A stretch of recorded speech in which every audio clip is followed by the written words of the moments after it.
Welcome welcome welcome intermediate के costing के प्यारे प्यारे स्टूडेंट्स। हम लोग एक चैप्टर पढ़ रहे हैं। चैप्टर का नाम है मटेरियल कॉस्टिंग। मटेरियल कॉस्टिंग पढ़ते पढ़ते हम थोड़ी आगे आ गए थे। अभी बहुत आगे तो नहीं आए हैं क्योंकि बड़ा चैप्टर है, लेकिन हमने लास्ट क्लास क्या क्या पढ़ा वो मैं एक बार रिकॉल कराऊं। हमने फर्स्ट क्लास में ROL के बारे में जाना था, maximum stock level, minimum stock level, average stock level, इन सब के बारे में जाना था।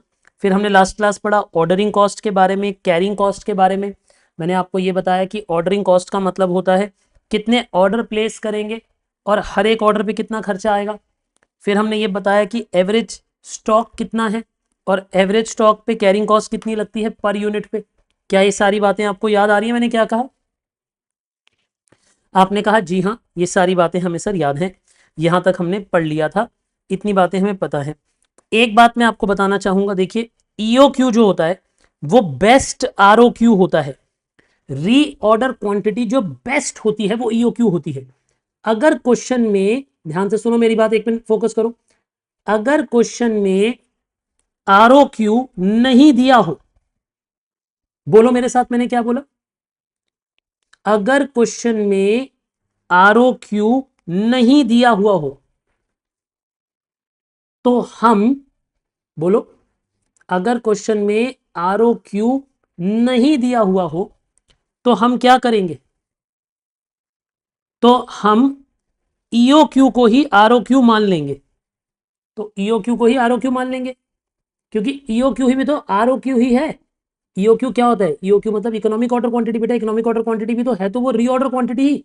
भाई मेरी बात को समझो, रीऑर्डर क्वांटिटी मतलब जब भी हम लाला जी को फोन करते हैं कितना सामान मंगाते हैं। दोबारा बोलो, what is reorder quantity?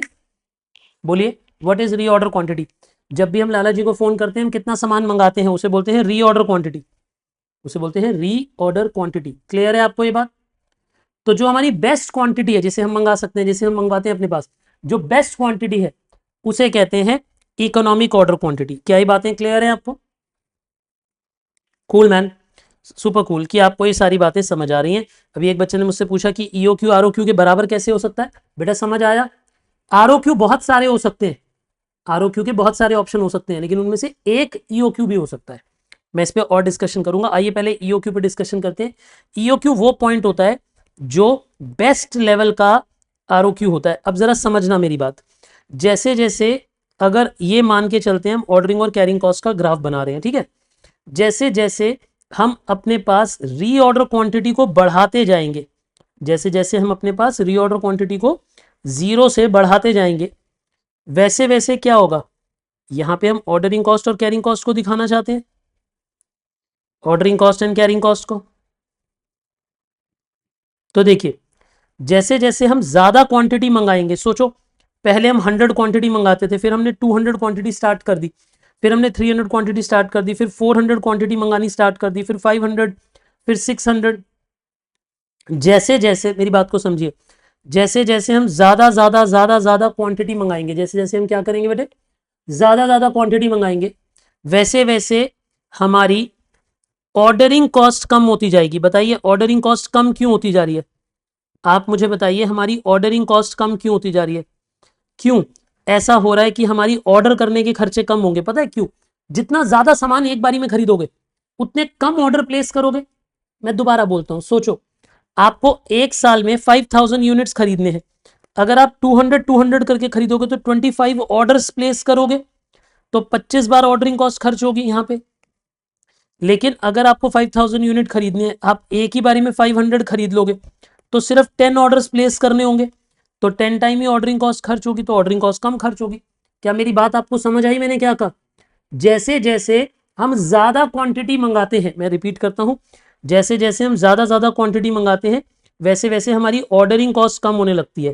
Clear है ये बात? लिखो जरा इसके नीचे एक नोट लिखो, इस डायग्राम की जगह छोड़ दो, नीचे एक नोट लिखो। if we increase reorder quantity size, if we order more quantity each time, यानी अगर हम हर बार ज्यादा क्वांटिटी मंगाएंगे तो उससे क्या होगा? Ordering cost will fall, ordering cost fall क्यों करेगी? क्योंकि नंबर ऑफ ऑर्डर्स फॉल कर जाएंगे, क्योंकि नंबर ऑफ ऑर्डर्स रिड्यूस कर जाएंगे। क्या मेरी बात आपको समझ आई? क्योंकि नंबर ऑफ ऑर्डर कम हो जाएंगे इसलिए ऑर्डरिंग कॉस्ट भी कम हो जाएगी। रिपीट कर दो मैंने क्या कहा, नंबर ऑफ ऑर्डर्स भी कम हो जाएंगे इसलिए ऑर्डरिंग कॉस्ट भी कम हो जाएगी। क्या ये बात आपको समझ आ गई बेटे मैंने क्या कहा? क्योंकि नंबर ऑफ ऑर्डर्स कम होते जाएंगे इसीलिए ऑर्डरिंग कॉस्ट भी कम होती जाएगी। बट कैरिंग कॉस्ट बढ़ जाएगी। बताइए कैरिंग कॉस्ट बढ़ क्यों जाएगी?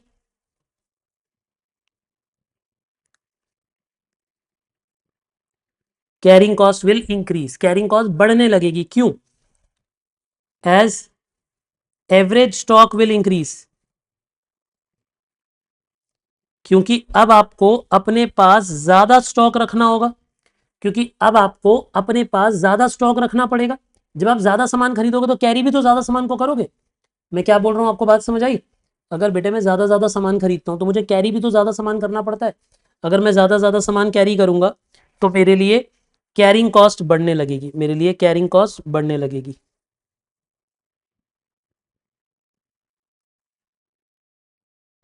बोलिए ये बातें आपको समझ आ गई मैंने क्या कहा?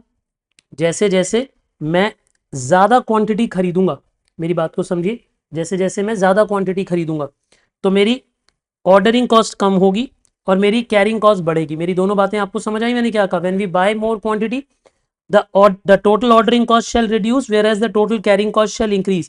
So there will be a sweet spot, a sweet point where both the cost will meet, जहां पे दोनों की दोनों cost shall be equal. This point is called as EOQ. This point is called as EOQ. EOQ means economic order quantity. Economic order quantity refers to a point where the ordering cost and the carrying cost become equal. So when both the costs are equal, it is called as EOQ. Is it clear? EOQ कौन सा point है बताइए? EOQ वो point है जहां ordering cost और carrying cost बराबर आ जाते हैं। ये बात समझ आ गई आपको? यही पॉइंट बेस्ट है, क्योंकि इस पॉइंट पे पता है। अच्छा एक बात बताओ, इस डायग्राम को सोच देख के बताना मुझे, मुझे कैरिंग कॉस्ट बचानी चाहिए या मुझे ऑर्डरिंग कॉस्ट बचानी चाहिए? आप मुझे बताओ, आपको कैरिंग कॉस्ट बचानी चाहिए या आपको ऑर्डरिंग कॉस्ट बचानी चाहिए?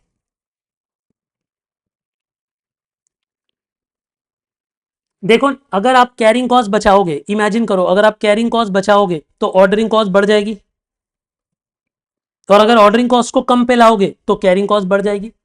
तो ना हमें ऑर्डरिंग कॉस्ट बचानी चाहिए ना हमें कैरिंग कॉस्ट बचानी चाहिए, हमें दोनों के टोटल को मिनिमाइज करना है। रिपीट करो मैंने क्या कहा? हमें उन दोनों के टोटल को मिनिमाइज करना है, इन दोनों के जो टोटल को मिनिमाइज करना होता है। तो नीचे नोट लिखो, एम क्या है हमारा, हमारे लिए एम क्या है? We should reduce the total of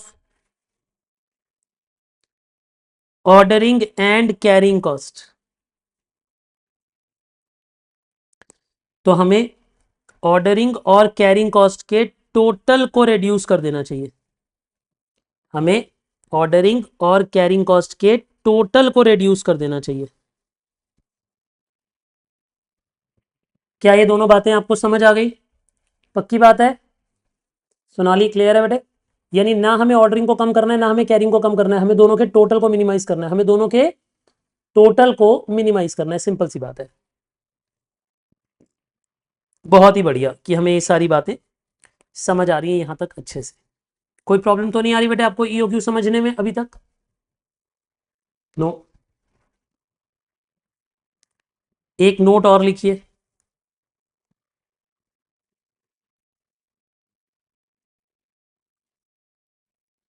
if we don't have safety stock, यानी अगर हमारे पास सेफ्टी स्टॉक नहीं होगा। क्या कहा मैंने आपको? अगर क्वेश्चन में सेफ्टी स्टॉक नहीं होगा, if we don't have safety stock, अगर क्वेश्चन में सेफ्टी स्टॉक नहीं होगा तब then ordering cost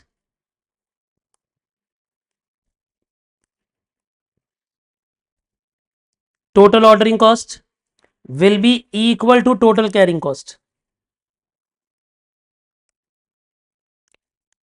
at EOQ, यानी EOQ पे ये दोनों बराबर आ जाएंगे, EOQ पे ये दोनों बराबर आ जाएंगे। लेकिन ये कब संभव है? ये तब संभव है बेटे जब हमारे पास EOQ हो और सेफ्टी स्टॉक ना हो। दोबारा बोलो मैंने क्या कहा, ये कब संभव है बेटे? जब हम EOQ पे हो, EOQ पे हो और हमारे पास सेफ्टी स्टॉक नहीं हो, तो टोटल ऑर्डरिंग कॉस्ट और टोटल कैरिंग कॉस्ट बराबर होंगी, टोटल ऑर्डरिंग कॉस्ट और टोटल कैरिंग कॉस्ट बराबर होंगी। क्लियर है ये बात? आई शाबाश मेरा बच्चा, शाबाश। चलिए ये सारी बातें आपको समझ आ गई हैं, तो मुझे लगता है मेरे को ना पहले एक दो क्वेश्चन कराने चाहिए, फिर वापस आना चाहिए। आइए, मैंने लास्ट क्लास आपको कुछ क्वेश्चंस दिए थे जिनमें से कुछ क्वेश्चनों में आप अटके भी होंगे, जैसे क्वेश्चन नंबर 7 में कुछ बच्चे अटक गए होंगे। तो आइए एक बारी क्विकली देखते हैं 7th क्वेश्चन में क्या करना था, मैंने होमवर्क दिया था लास्ट क्लास। आइए question number 7, calculate the EOQ। भैया वो कह रहा है हमें EOQ निकालना है, ठीक है। और वो कहता है also state the number of order to be placed, और उसने दो बातें पूछी हैं। उसने बोला है EOQ भी निकाल दो, नंबर ऑफ ऑर्डर भी कितने होंगे ये भी बता दो, ठीक है। कहता है जी consumption of material per annum is 10,000 kg। तो लो जी, हमें एनुअल कंजम्पशन बता दी उसने, तो एनुअल कंजम्पशन ही एनुअल डिमांड बन जाएगी, क्योंकि और कोई जानकारी है नहीं हमारे पास। तो सॉल्यूशन नंबर 7 में ए, यानी कि जो हमारी एनुअल डिमांड होती है वो एनुअल कंजम्पशन के बराबर ही हो जाएगी। तो वो कितनी थी? वो थी 10,000 kg, यानी हम मान लेंगे कि हमने 10,000 kg खर्च किया है एक साल में। वो कहता है order placing cost per order, यानी एक ऑर्डर को प्लेस करने का खर्चा कितना है। तो यानी अगर मैं आपसे ये पूछूं कि ऑर्डरिंग कॉस्ट पर ऑर्डर कितनी है, तो वो कहते हैं कि ऑर्डरिंग कॉस्ट पर ऑर्डर है 50 रुपीज। और फिर अगर हम पूछे कि carrying cost per unit per annum कितनी है, carrying cost per unit per annum, ठीक है जी, तो वो कहता है कि 2 रुपीज़ है cost per KG of raw material. अच्छा नहीं, मैंने गलत पढ़ा, ये है cost per KG of raw material. वो तो कह रहा है कि इतने का रॉ मटेरियल आता है, इतने का तो रॉ मटेरियल आता है, तो उसकी कैरिंग कॉस्ट कितनी होगी? 2 रुपए का 8%, 2 रुपए का 8%। करिए बेटे, 2 रुपए का 8% कितना आया बताओ? 16 पैसे। तो यानी 16 पैसे पर यूनिट पर एनम, ये बन गई हमारी कैरिंग कॉस्ट, ये बन गई हमारी ऑर्डरिंग कॉस्ट, ये बन गई हमारी एनुअल डिमांड। पहला पार्ट था क्वेश्चन का EOQ निकालने के लिए। EOQ कैसे आया होगा आपका? Twice A into O divided by C, यानी under root of twice into 10,000 into O divided by C। तो बताइए बेटा इतना, इसका आंसर कितना आया? अब आप कहोगे 2500 यूनिट्स, ठीक है जी, या 2500 kg, क्योंकि kg में था ना क्वेश्चन, तो kg। और सेकंड पार्ट में उसने बोला नंबर ऑफ ऑर्डर, यही पूछा ना क्वेश्चन ने आपसे कि आप मुझे बताओ नंबर ऑफ ऑर्डर्स कितने होंगे। तो अब आप लिखिए number of orders, number of orders का मतलब A बाय EOQ। A कितना है? 10,000, EOQ कितना है? 2500। अब इन दोनों को डिवाइड कर दीजिए, कितना आ जाएगा बेटा आपके पास? 4 ऑर्डर्स। तो यानी हमें हर साल 4 ऑर्डर प्लेस करने होंगे। वैसे इसमें डाउट आना नहीं चाहिए था, मुझे तो बड़ा आसान लग रहा है ये क्वेश्चन। अब आई डोंट नो कि दो बच्चों ने इससे डाउट पूछा, क्यों पूछा। अच्छा, एक बच्चा कह रहा है, देखो अब दिक्कत क्या है, दिक्कत है सारी की सारी इंग्लिश की। उसने ना जानबूझ के लिख दिया 8% ऑफ द एवरेज स्टॉक। भैया कैरिंग कॉस्ट हमेशा एवरेज स्टॉक पे ही लगती है। क्या आप भूल गए हो? क्या आप नींद में पढ़ाई कर रहे हो? कितने बच्चों को ये बात पता है कि जब मैंने कैरिंग कॉस्ट पढ़ाई थी तो कैरिंग कॉस्ट मैंने एवरेज स्टॉक पे ही लगानी बताई थी। तो वही तो वो इंग्लिश में बोल रहा है और कंफ्यूज कर रहा है आपको। कह रहा है कैरिंग कॉस्ट है 8% और एवरेज स्टॉक पे लगेगी। अरे भैया हमें पता है कि कैरिंग कॉस्ट एवरेज स्टॉक पे ही लगती है, तो उससे क्यों परेशान हो रहे हो? बोलो। ठीक है, एक बच्चा कह रहा है सर 8% एवरेज स्टॉक पे था। बेटा कैरिंग कॉस्ट पहले पर यूनिट पे निकालोगे, फिर ही तो एवरेज स्टॉक पे निकालोगे। यहां इंग्लिश पढ़नी सीखो। यहां मैंने क्या लिखा है, कैरिंग कॉस्ट पूरी नहीं लिखी मैंने। क्या मैंने यहां पे ये लिखा है कि कैरिंग कॉस्ट टोटल? नहीं, कैरिंग कॉस्ट जब टोटल निकलती है तो वो एवरेज स्टॉक से मल्टीप्लाई होती है, एवरेज स्टॉक पर निकलती है। वो तो आपको मिसगाइड करेगा, वो तो आपको मिसगाइड करेगा। अच्छा एक बात बताओ, काव्या से बात करते हैं। काव्या एक बात बताओ, मानो मेरी स्टेशनरी की दुकान है, ठीक है जी। अब मान लो मेरे पास एक पेन का सेट टंगा हुआ है जिसमें 10 पेन है, ठीक है ना। अब अगर आप मेरी दुकान पे आए और आपने बोला कि ये पेन कितने के हैं, तो मान लो मैंने बोल दिया 200 रुपये, तो ये 200 रुपये ऑब्वियसली, ये जो 200 रुपीज है, ये इन पूरे पेन सेट की कॉस्ट है। बट अगर आपको मुझसे एक चाहिए तो आप एक के हिसाब से खरीदोगे, आप 20 रुपये दोगे, एक पेन लोगे। आप ये थोड़ा ना कहोगे लेकिन आपने तो 200 रुपये कहा था, अब मैं 200 रुपये में ही खरीदूंगी पेन। वहां कॉमन सेंस कैसे आ जाती है जब अपनी जेब से पैसा जा रहा होता है, यहाँ कैसे कॉमन सेंस एकदम गायब हो जाती है जब यहाँ पे लिखा है एवरेज स्टॉक। भैया एवरेज स्टॉक पे ही निकलती है कैरिंग कॉस्ट हमेशा। वहां ये थोड़ी ना कह रहा है कि पर यूनिट पे भी, एक यूनिट के लिए भी पहले एवरेज स्टॉक पे निकालूंगा फिर दिखाऊंगा, नहीं। मैं बात कर रहा हूँ एक यूनिट की, तो एक यूनिट की कैरिंग कॉस्ट तो एक यूनिट पे ही निकलेगी। हाँ, बाद में ये जो कॉस्ट है ये मल्टीप्लाई किससे होती है, एवरेज स्टॉक से। कॉमन सेंस की बात है, वो तो कंफ्यूज करेगा।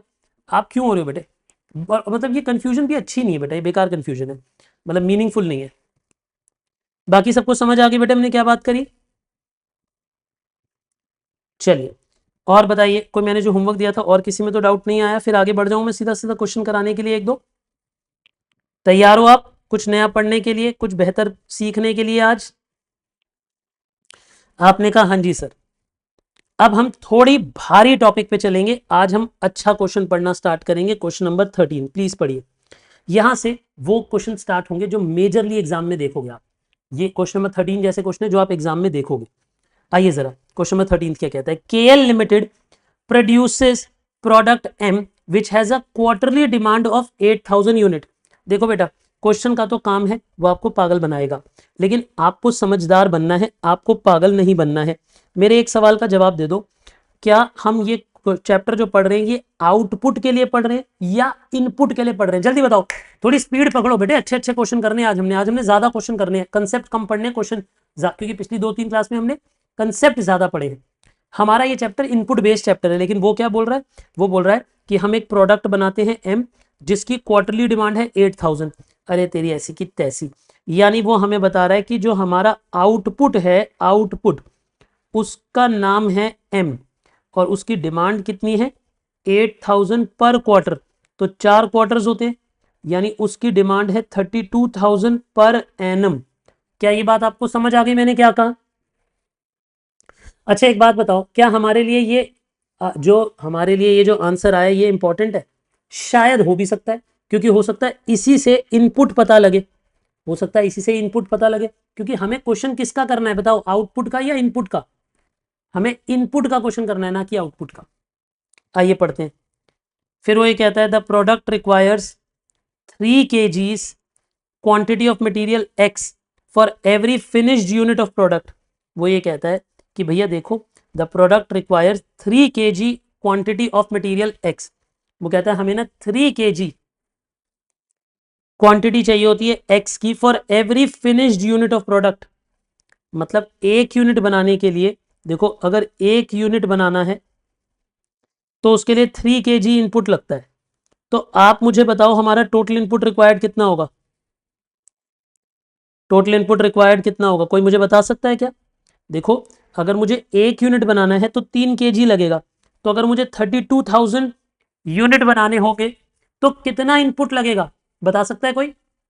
अगर मुझे 32,000 यूनिट बनाने हैं तो कितना इनपुट लगेगा। देखो आप ये कहोगे 32,000 इंटू 3 यानी 96,000 kg इनपुट लगेगा। क्या ये बात भी आपको समझ आ गई बच्चे, प्लीज मुझे जल्दी से बताइए कि आपको ये सारी की सारी बातचीत समझ आ गई, हमने क्या बात करी है अभी तक।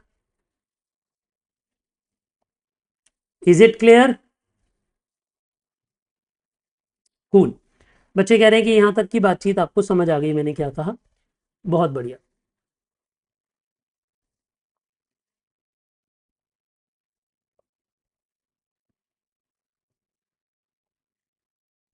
कूल। तो हमें ये पता लग गया कि आउटपुट एक साल में कितनी बनाते हैं, इनपुट एक साल में कितनी खर्च करते हैं, तो हमें बेसिकली ए पता लग गया। ठीक है आगे पढ़ते हैं चलिए।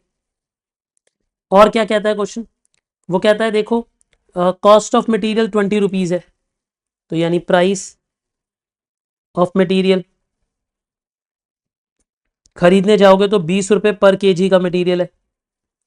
फिर वो कहता है cost of placing an order, एक ऑर्डर देने पे खर्चा कितना आता है, यानी ऑर्डरिंग कॉस्ट पर ऑर्डर कितनी है। तो हमें कहता है एक ऑर्डर जब आप प्लेस करते हो तो 1000 रुपीज लगते हैं पर ऑर्डर, ठीक है। फिर वो ये कहता है कि हमारी कैरिंग कॉस्ट कितनी है, हमारी कैरिंग कॉस्ट है 15% ऑफ दी एन एन। अब देखो फिर से वही बात बोल रहा है, फिर से वंशिका कहेगी कि नहीं, वंशिका नहीं थी, कोई और बच्चा था, काव्या थी। फिर वो कहेगी सर ये तो एवरेज स्टॉक लिखा है। बेटा इस एवरेज स्टॉक से क्या हो गया, ठीक है जी। एक ना और थोड़ा कोई बावला बच्चा है हमारी क्लास में, जिसका नाम है समर्थ जोशी। ये ना रोज थोड़ी, मुझे ऐसे लगता है या तो ये किसी अलग जोन से क्लास अटेंड करने आता है, किसी मार्स वार्स से अटेंड कर रहा है या मरकरी से अटेंड कर रहा है। धरती का तो नहीं लगता है बच्चा मुझे, क्योंकि इसके सवाल बिल्कुल बेहुदे होते हैं। पता है क्या पूछ रहा है, सर क्या हम एग्जाम में ये बॉक्स बना सकते हैं जो आपने बनाया है। बेटा मैं एक बात बताना चाहूँगा, मैं एक प्रोफेशनल टीचर हूँ, मैं एक साल में लगभग लगभग एडमिशन के हिसाब से 20,000 लोगों को पढ़ाता हूँ, अलग अलग सब्जेक्ट्स मिलाकर। मैं क्लास में कोई भी मजाक करने नहीं आया हूँ बेटा, हम गुड्डे गुड़िया का खेल नहीं खेल रहे, आप और मैं बैठ के या घर घर नहीं खेल रहे। मैं जो भी पढ़ा रहा हूँ प्रोफेशनल फॉर्मल पढ़ा रहा हूँ, जो आप एग्जाम में करके आ सकते हैं। मेरा 1 मिनट और आपका 1 मिनट दोनों बहुत कीमती है बेटे, ठीक है ना। तो I would expect you to grow up, ठीक है। चलें जी आगे, क्लियर है। मैं क्लास में जो भी करा रहा हूँ बेटे वो एग्जाम में आप करके आ सकते हो, फॉर्मल ही पढ़ाऊंगा मैं। अगर मैं वर्किंग नोट पहले बनाता हूँ, आप वर्किंग नोट बनाकर आ सकते हो पहले, पूरे मार्क्स मिलेंगे आपको, कोई मार्क्स नहीं कट सकते आपके। समझते हैं आप मेरी बात। ये देखिए मैं आपको एक कॉपी दिखा रहा हूँ, ये इस बच्चे के 99 मार्क्स हैं, ठीक है ना। हमारा स्टूडेंट है, इसके इसका पेपर देखो, इसकी पेपर की हैंडराइटिंग देखो, ये स्टैंडर्ड कॉस्टिंग का उसने आंसर किया है, आप इसकी हैंडराइटिंग देखें, आप उसके टेबल देखें, आप उसकी प्रेजेंटेशन देखें। क्या इसको देख के ये, अब कटिंग भी हो रखी है, टेबल हाथ से बन रखा है, कोई स्केल नहीं है। मैं ये नहीं कह रहा कि आप ऐसा पेपर करके आओ, मैं चाहता हूँ आप इससे बेहतर पेपर करो, आपका एक भी मार्क नहीं कटना चाहिए। बट मैं आपको ये समझाना चाहता हूँ कि ये फालतू की चीज़ों के मार्क्स नहीं होते, नॉलेज के मार्क्स होते हैं, है ना। हद हो गई, चलिए आइए वापस, आइए जी आइए प्लीज़। और मैं एक बार फॉर्मली आप सबको बताना चाहूँगा, मैं बहुत मेहनत से पढ़ाता हूँ बेटे। मैं एक एक शब्द जो क्लास के अंदर बोलता हूँ वो well rehearsed, well practised, well articulated होता है आपके लिए। कोई आपसे ऐसी बात नहीं करी जाती जो आप एग्जाम में फॉलो ना कर सके। मेरी हर एक मिनट की कीमत सिर्फ आपके मार्क्स के लिए, इस बात को समझें। अगर मैं हंसी मजाक भी करूंगा, एग्जाम्पल भी दूंगा, रिमोटेस्ट एग्जाम्पल भी दूंगा, आपको लगेगा नहीं सर क्या बोल रहे हैं, उसका भी आपके किसी ना किसी चैप्टर से कोई ना कोई लिंक होगा, तभी वो बात कर रहा हूं मैं क्लास में, वरना नहीं करूँ। आइए जी, क्या ये तीनों बातें आपको समझ आ गई। जी हाँ। अब आइए पहला पॉइंट, वो कहता है जी ईओ क्यू निकालो। देख रहे हो मटेरियल एक्स के लिए, अरे हमें पता है ये चैप्टर इनपुट का है, जब भी वो ईओ क्यू मांगेगा मांगेगा ये इनपुट के लिए, आउटपुट का ईओ क्यू थोड़ी ना निकलता है, ईओ क्यू तो इनपुट का ही निकलता है। तो चलिए हम अपने क्वेश्चन का फर्स्ट पार्ट सॉल्व करते हैं। क्वेश्चन ने कहा जाओ मेरे लिए ईओ क्यू निकाल के लाओ। तो आप ईओ क्यू कैसे निकालोगे, twice A into O divided by C, यानी under root of twice into A into O divided by C. अब हमें कैरिंग कॉस्ट चाहिए, क्या क्वेश्चन ने कैरिंग कॉस्ट बताई थी, ये देखो कैरिंग कॉस्ट थी 15% पर एनम। बेटा ऑब्वियस सी बात है कैरिंग कॉस्ट हमेशा एवरेज स्टॉक पे ही लगती है, पर अभी हम 1 यूनिट की निकालना चाहते हैं। अभी मैं क्या निकाल रहा हूं, मैं निकालना चाहता हूं सी, सी मतलब होता है carrying cost per unit per annum, carrying cost per unit per annum, ये निकालना चाहता हूं बेटे मैं, ठीक है ना। तो देखिए रॉ मटेरियल था कितने का, 20 रुपीज का। अब इस 20 रुपीज पे परसेंटेज कितनी लगेगी, 15%। तो बेटा ये कितना हो गया, 3 rupees per unit per annum, ये हमारी कैरिंग कॉस्ट है। क्या ये भी आपको समझ आ गया, जल्दी से मुझे बताइए आपका ईओ क्यू कितना है। तो एक बच्चे ने बताया जी 8000 केजी, क्योंकि इनपुट तो केजी में आएगा तो इसलिए इसे केजी में लिख दिया। ईओ क्यू आ गया हमारे पास। यहां तक सारी बात समझ आ गई बेटे आपको, प्लीज बताइए आप मुझे, थम्स अप करके बताइए। कूल, इससे आगे चलते हैं। ये तो हो गया हमारा ईओ क्यू, है ना। Next is when we done E O Q, देखिए, should the company accept an offer, अब यहां पे है असली बात, मजेदार बात। ठीक है जी, सुनिएगा। अब हम लाला जी को बोल रहे हैं कि लाला जी हर बार 8,000 8,000 8,000 यूनिट भेजो। मतलब मेरे अकॉर्डिंग कितने यूनिट मंगाने चाहिए हर बार? मतलब मैं अगर कंपनी को कंसल्टिंग दे रहा हूं तो मैं बोल रहा हूं कंपनी आप हर बार 8,000 यूनिट मंगाओ, वो सबसे सस्ता पड़ेगा। जब भी लाला जी को फोन करते हो 8,000 यूनिट मंगाओ, 8,000 करके पूरे 96,000 खरीदना, लेकिन 8,000 8,000 करके खरीदना, यानी 12 ऑर्डर प्लेस करना। क्या आपने मन में 12 ऑर्डर आ गए थे आपके? देखो 96,000 डिवाइडेड बाय 8,000, तो यानी 12 ऑर्डर्स प्लेस करने पड़ेंगे, हर महीने एक ऑर्डर जा रहा होगा। Agree? Agree? Yes, very good. लेकिन अब क्वेश्चन में आ गया ट्विस्ट। देखो क्वेश्चन में कहता है should the company accept an offer of 2% discount from the supplier. अब देखो जो लाला जी हैं, एक बात बताओ, लाला जी क्या चाहते होंगे? लाला जी ये चाहते होंगे कि जब मैं सामान ऑर्डर करूं, सुनना मेरी बात, लाला जी ये चाहते होंगे कि जब मैं सामान ऑर्डर करूं तो मैं थोड़ा थोड़ा सामान ऑर्डर करूं या ज्यादा ज्यादा ऑर्डर करूं? सोच के बताना। दुकानदार भैया क्या चाहते हैं? वो तो चाहते होंगे ज्यादा ऑर्डर करो, क्योंकि जब वो ज्यादा ऑर्डर करोगे तो उनका सामान आपके पास आ जाएगा, आपकी कैरिंग कॉस्ट बढ़ जाएगी, लेकिन उनकी कैरिंग कॉस्ट घट जाएगी क्योंकि उनका तो गोडाउन खाली हो जाएगा, और प्लस ज्यादा सामान बिकेगा तो उन्हें प्रॉफिट ज्यादा होगा। तो वो तो चाहते हैं ज्यादा खरीदो, तो हमने कहा हम नहीं खरीदे ज्यादा, तो वो पता है क्या कह रहे हैं? कह रहे हैं मैं आपको 2% डिस्काउंट देने को तैयार हूं if wants to supply the annual requirement of material X in 4 equal quarterly installment। वो कह रहा है लेकिन एक बात सुन लो, वो कह रहा है मैं आपको 2% डिस्काउंट दूंगा अगर आप अपनी एनुअल इनपुट, जो आपको एनुअल इनपुट चाहिए, वो सिर्फ 4 क्वार्टरली इंस्टॉलमेंट्स में मंगाओ, 4 बार में मंगाओ। यानी मैं इसकी हिंदी लिखवाना चाहता हूं, पहले हिंदी लिखो इसकी। यानी हिंदी लिखिए बेटा। यानी लाला जी चाहते हैं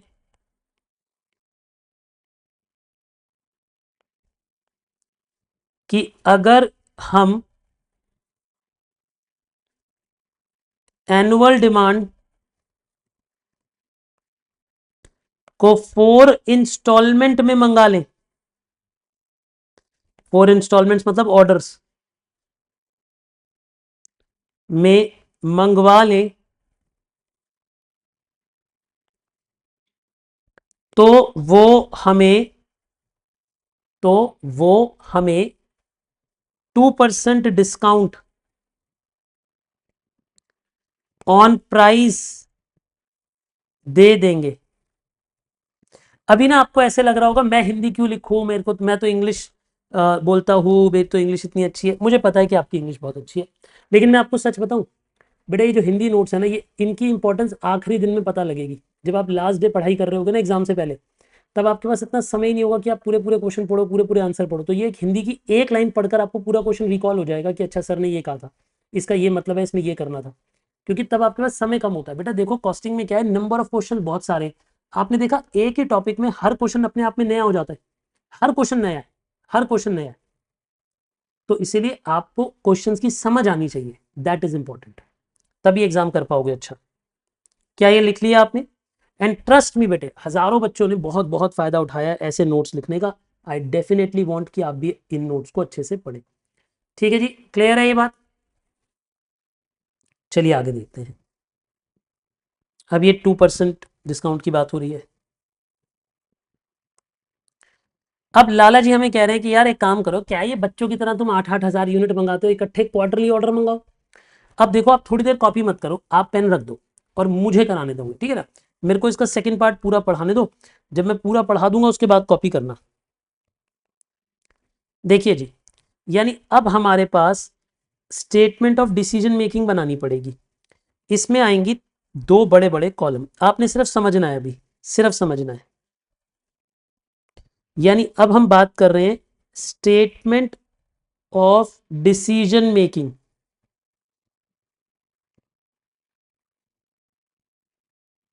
स्टेटमेंट ऑफ डिसीजन मेकिंग, तो ये आ जाएगा पर्टिकुलर्स, ये क्या आ जाएगा बेटे? पर्टिकुलर्स। ठीक है, अब इधर आओ। अब यहां पे और यहां पे क्या होएगा?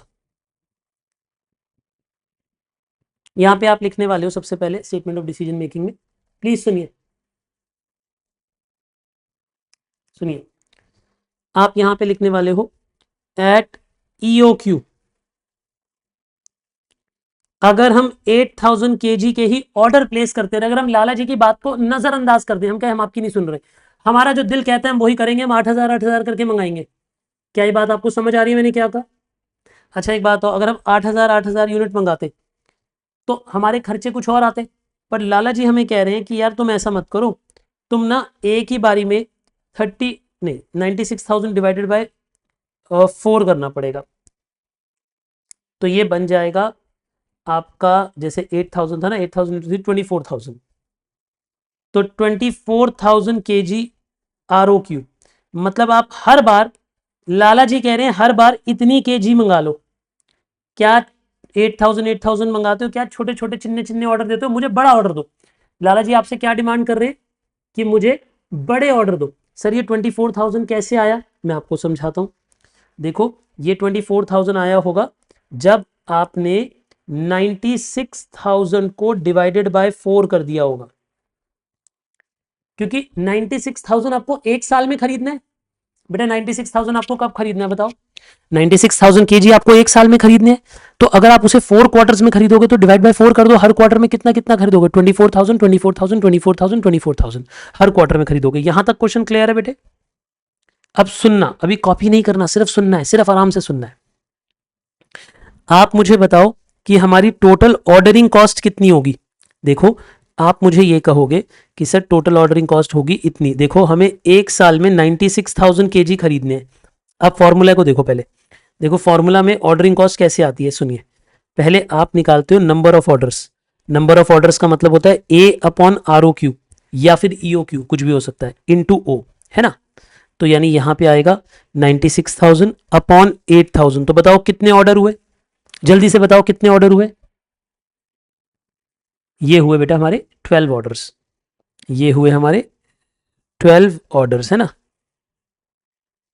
अब 12 ऑर्डर्स, अब हर एक ऑर्डर कितने रुपए का खर्चा करता है? हर एक ऑर्डर पे 1000 रुपीज का ऑर्डरिंग कॉस्ट है, तो हर एक ऑर्डर पे 1000, यानी हमारी ऑर्डरिंग कॉस्ट कितनी होती है? 12,000। लेकिन अगर हम लाला जी की मान लें, एक बात और, लाला जी कह रहे हैं क्या यार तुम छोटे छोटे ऑर्डर 12 ऑर्डर कर रहे हो, तुम 4 ऑर्डर करो ना। क्वार्टरली मतलब होता है हर क्वार्टर में एक। बेटा जब क्वार्टरली बोलते हैं तो एक साल में 4 होते हैं, पता है आपको ये बात? बेटा क्वार्टरली वर्ड का मतलब क्या होता है? एक साल में 4, है ना। तो लाला जी कह रहे हैं क्या यार ये छोटे छोटे ऑर्डर कर रहे हो, तुम एक साल में 4 ऑर्डर प्लेस करो, तो यानी 4 ऑर्डर्स प्लेस करो, और हर ऑर्डर में रिक्शे वाले भैया 1000 लेंगे, तो यानी आपका रिक्शे का बिल आएगा 4000, ऑर्डरिंग कॉस्ट आएगी 4000। क्या ये बात आपको समझ आ गई? जल्दी से आप मुझे बताइए कि आपको मेरी बात टोटल ऑर्डरिंग कॉस्ट समझ आ गई? हम सब कर दीजिए अगर आ गई समझ तो। कूल।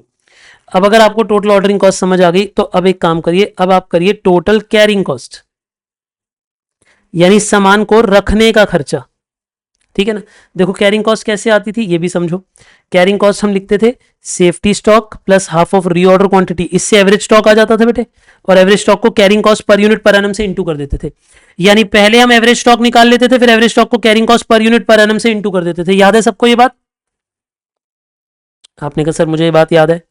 तो देखिए इधर क्या होगा, आप मुझे कहें टोटल कैरिंग कॉस्ट क्या होगी, बताओ टोटल कैरिंग कॉस्ट क्या होगी। अब आप कहोगे टोटल कैरिंग कॉस्ट होगी सर देखो 0 प्लस हाफ ऑफ 8000, क्योंकि 0 सेफ्टी स्टॉक हो गया, plus half of reorder quantity हो गया, रीऑर्डर क्वांटिटी की जगह EOQ आ गया, अब into carrying cost per unit. बेटा पर यूनिट की कैरिंग कॉस्ट है 3 रुपए, तो यहां पे 3 रुपए से इंटू हो जाएगा, तो कितना हो जाएगा ये भी 12,000 हो जाएगा। क्या आपको ये बात भी समझ आ गई बेटे? क्या आपको टोटल कैरिंग कॉस्ट भी समझ आ रही है? बोलिए हाँ या ना। लेकिन यहां पे बात बिगड़ जाएगी, पता है क्यों बिगड़ जाएगी? सुनना। देखो यहां पे ये तो आसानी से आ जाएगा कि 0 प्लस हाफ ऑफ 24,000, क्योंकि अब हमारी रीऑर्डर क्वांटिटी कितनी है? अब हमारी रीऑर्डर क्वांटिटी 24,000 है। लेकिन अब जो ये कैरिंग कॉस्ट है ना, ये चेंज हो चुकी होगी। कोई मुझे बताएगा कि ये चेंज क्यों हो गई होगी? सोच के बोलना, बहुत सोच के। पता है क्यों? क्योंकि प्राइस चेंज हो गया। जब प्राइस चेंज हो जाएगा तो कैरिंग कॉस्ट भी, देखो एक बात बताओ, कैरिंग कॉस्ट मैंने किस पे निकाली थी? 20 रुपीज के प्राइस पे। लेकिन लाला जी हमें डिस्काउंट दे रहे हैं, जब लाला जी हमें डिस्काउंट दे रहे हैं तो डिस्काउंट देने से प्राइस कम होगा, प्राइस कम होगा तो कैरिंग कॉस्ट भी तो कम होगी।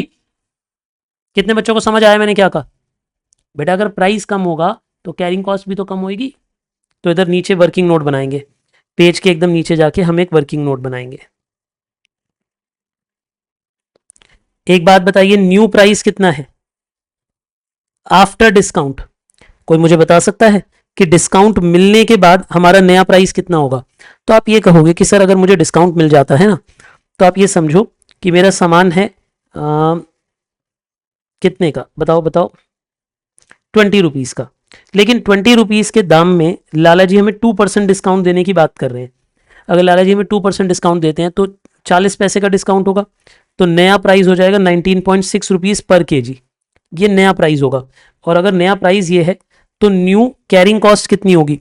आप मुझे बताओ, new carrying cost per unit per annum कितनी होगी? तो आप ये कहोगे कि अब नया प्राइस है 19.6 रुपीज़ और उस पे कैरिंग कॉस्ट लगने वाली है 15%। बेटा इसका 15%, तो कोई मुझे बता सकता है कितना होता है? तो आपने कहा 2.94, यानी अब 2.94 rupees per unit per annum ऐसे लिख सकते हो, या पर केजी पर एनम ऐसे लिख सकते हो।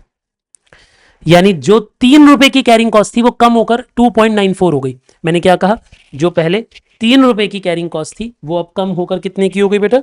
वो 2.94 की हो गई। क्या ये बात आपको समझ आ गई बेटा मैंने क्या कहा, हाँ या ना?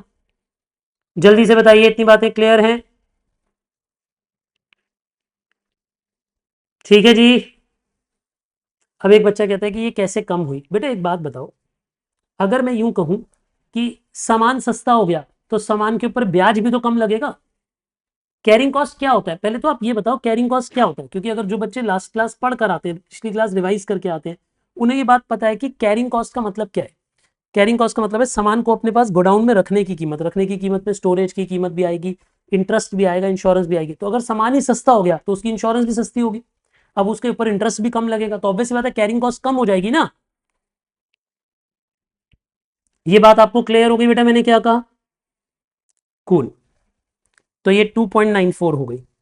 तो नई कैरी देखो, पहले कैरिंग कॉस्ट लगी थी, इधर समझना, पहले कैरिंग कॉस्ट लगी थी 3 रुपीज, अब कैरिंग कॉस्ट लगेगी 2.94 रुपीज। अब मल्टीप्लाई कर दीजिए और मुझे बताइए कितना आता है?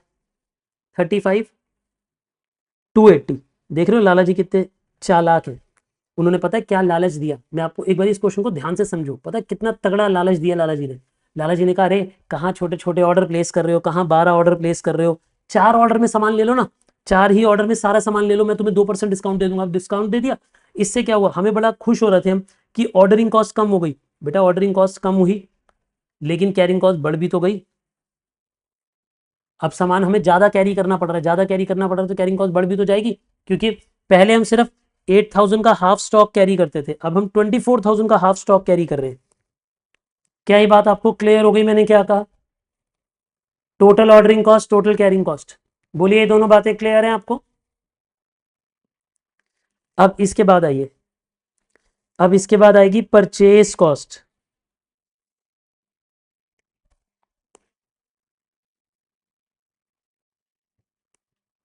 इसके बाद आएगी परचेज कॉस्ट, बोलिए क्लियर है आपको ये बात? अब मुझे बताओ हमने कितने थाउजेंड सामान खरीदा था? 96,000 केजी खरीदा था। पहले खरीदा होगा 20 के रेट पे, बेटा यहाँ पे 96,000 केजी सामान खरीदा था 20 रुपीज के रेट पे। करिए बेटा इसे इंटू, अब 96,000 केजी खरीदा होगा लेकिन 19.6 रुपीज के रेट पे। आप समझो ये रेट चेंज हो रहा है बेटे, यही तो डिस्काउंट की वजह से रेट चेंज हो रहा है। लाला जी यही तो कह रहे थे मैं कि आपको डिस्काउंट दे दूंगा, तो लाला जी ने डिस्काउंट ही तो दिया है। ये आया 19,20,000 और ये आया कितना? 18,81,600। अब इन्हें टोटल करो और टोटल कॉस्ट निकालो।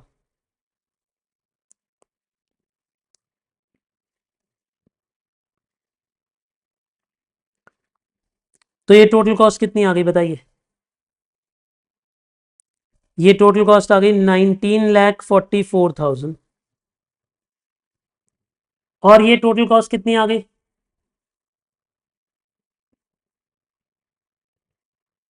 19,20,880। अच्छा जी, अब एक बात बताओ, हम जब ईओक्यू मंगा रहे थे तो ज्यादा खर्चा था, अब डिस्काउंट के बाद खर्चा कम हो गया, तो क्या हम लाला जी की बात माने या लाला जी की बात को रिजेक्ट कर दें? आप मुझे बताओ। देखो, जब हम ईओक्यू पे सामान मंगाते थे तो खर्चा ज्यादा था, अब क्योंकि डिस्काउंट मिल गया तो केस ही चेंज हो गया ना, डिस्काउंट के बाद तो केस ही चेंज हो गया। तो अब लाला जी कह रहे हैं यार मेरे से ज्यादा सामान खरीद लो, मेरे से 4 ऑर्डर में सामान खरीद लो, मैं तुम्हें 2% डिस्काउंट दे दूंगा। अब उस सब के बाद हमें फायदा दिखने लगा। आप मुझे बताओ, अब मैं डिस्काउंट लूं लाला जी से या ना लूं? आप क्या कहते हो, एक्सेप्ट और रिजेक्ट? जल्दी बोलिए, लाला जी का ऑफर एक्सेप्ट या रिजेक्ट? बेटा ऑब्वियसली एक्सेप्ट करना चाहिए, तो हमारी एडवाइस क्या होगी इधर? Accept quantity discount offer from supplier, यानी आपको अपने सप्लायर से डिस्काउंट ऑफर ले लेना चाहिए। क्या कहा मैंने आपको?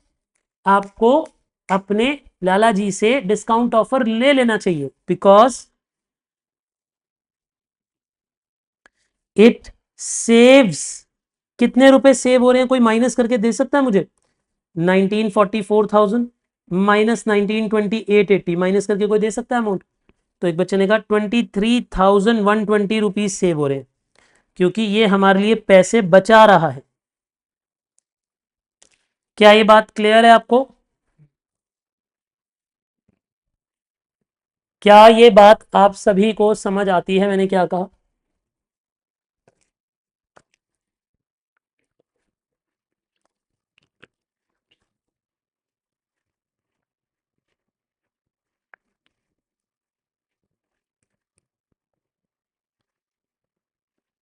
हाँ जी बोलिए प्लीज। एक बच्चा कह रहा है कि हमें लॉस भी तो हो रहा है कैरिंग कॉस्ट में। बेटा आप टोटल देखोगे या सिर्फ एक एक को देखोगे? कॉमन सेंस रखो यार, ये तो बड़ी पागलों वाली बातें कर रहे हो। मतलब मुझे भी समझ भी नहीं आ रहा है ये इंटर तक पहुंचे कैसे बच्चे। पता है क्या बच्चा कह रहा है? सर हमें नुकसान भी तो हो रहा है। बेटा टोटल देखोगे, यहाँ बचत भी तो हो रही है। अब ये जो सामान आप खरीदते थे महंगा आता था, अब सस्ता आ रहा है, उसका टोटल देखोगे ना, टोटल का इम्पैक्ट कितना हो रहा है ना? बड़ी पागलों वाली बात की है वैसे, कि हमें नुकसान भी तो हो रहा है। अरे भाई जब 3 खर्चे हैं, तीनों खर्चों के टोटल को नापोगे या किसे नापोगे? मैं एक एग्जांपल लेता हूँ, जरा सुनो, एक रुक जाओ, अभी कॉपी मत करो, पहले एक बच्चे का एग्जांपल लेते हैं। एक बात हो, आप खाना खाने जा रहे हो ढाबा ए पे या ढाबा बी पे, ठीक है? कभी ढाबे पे गए हो खाना खाने? नहीं गए ना? जाना चाहिए, सीखोगे। अच्छा एक बात हो, यहाँ पे दाल है 100 रुपए की, यहाँ पे दाल है 85 रुपीज की। बताओ कहाँ खाना खाओगे? बी पे खाना खाओगे। मान लो आप 2 रोटी खाते हो, यहाँ पे रोटी है 20 रुपए की 2 रोटी, यहाँ पे 2 रोटी है 60 रुपए की, यहाँ 30 रुपए की रोटी है। अब कहाँ खाना खाओगे? बताओ कहाँ खाना खाओगे? ए पे खाना खाओगे? नहीं। अभी लेकिन एक बच्चे ने मुझसे बोला, आकांक्षा नाम है शायद उनका, वो कह रही है कि सर अगर हम ये खरीदते हैं, मान लो कि अब ज़्यादातर बच्चों ने कहा कि हम ढाबा ए पे खाना खाएंगे, तो वो कहेगी नहीं नहीं नहीं सर हम तो, लेकिन अगर हम ढाबा ए पे खाना खाएंगे तो सर दाल में नुकसान भी तो हो रहा है। अरे भैया जितना दाल में नुकसान हो रहा है, अल्टीमेटली टोटल में तो फायदा हो रहा है ना आपको, क्योंकि रोटी पे उससे ज्यादा का नुकसान भी तो हो रहा था। क्या पागल हो क्या? एक चीज के खर्चे को देखोगे, दोनों के टोटल को कंपेयर करोगे। समझ आया मैंने क्या कहा? हाँ या ना? एक को कैसे देख सकते हो? मतलब हद ही हो गई। आप कह रहे हो नहीं नहीं मेरे को इस ढाबे पे खाना खाने नहीं जाना, यहाँ दाल महंगी है। अरे भैया टोटल देखो, टोटल में कहाँ ज्यादा पैसा लग रहा है, यहाँ ज्यादा लग रहा है यहाँ कम लग रहा है, 25 रुपए बच रहे हैं तो इस वाले ढाबे पे खाना खाने जाओ। क्लियर होगी बात? कूल। चलिए, शाबाश मेरे बच्चा। वैसे ढाबे इतने महंगे हो गए हैं अब, 100 रुपए में, 10-20 रुपए में मिल जाना चाहिए वहां तो खाना। हाँ जी कॉपी करो यार तुम पहले से, जल्दी से, ज्यादा टाइम पास मत करो, तेज स्पीड में कॉपी करो।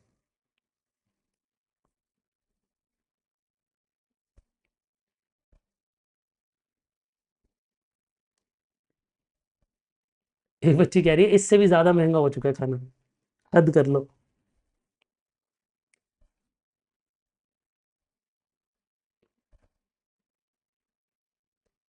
यार कॉपी कर लो यार, इतनी देर मत लगाओ। थोड़ा बेटा बॉर्नविटा वगैरह पिया करो, तेज लिखा करो, थोड़ी स्पीड बढ़ाओ अपनी।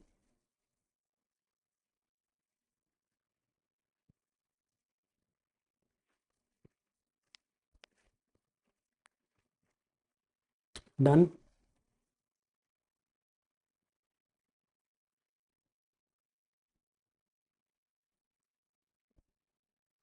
चलें अगले क्वेश्चन पे।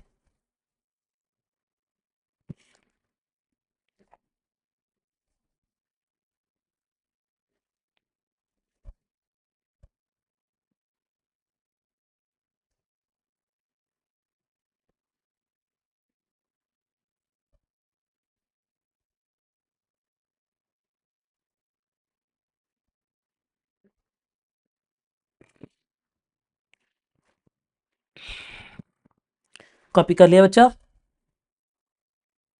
Be quick. लिख लिया बेटे?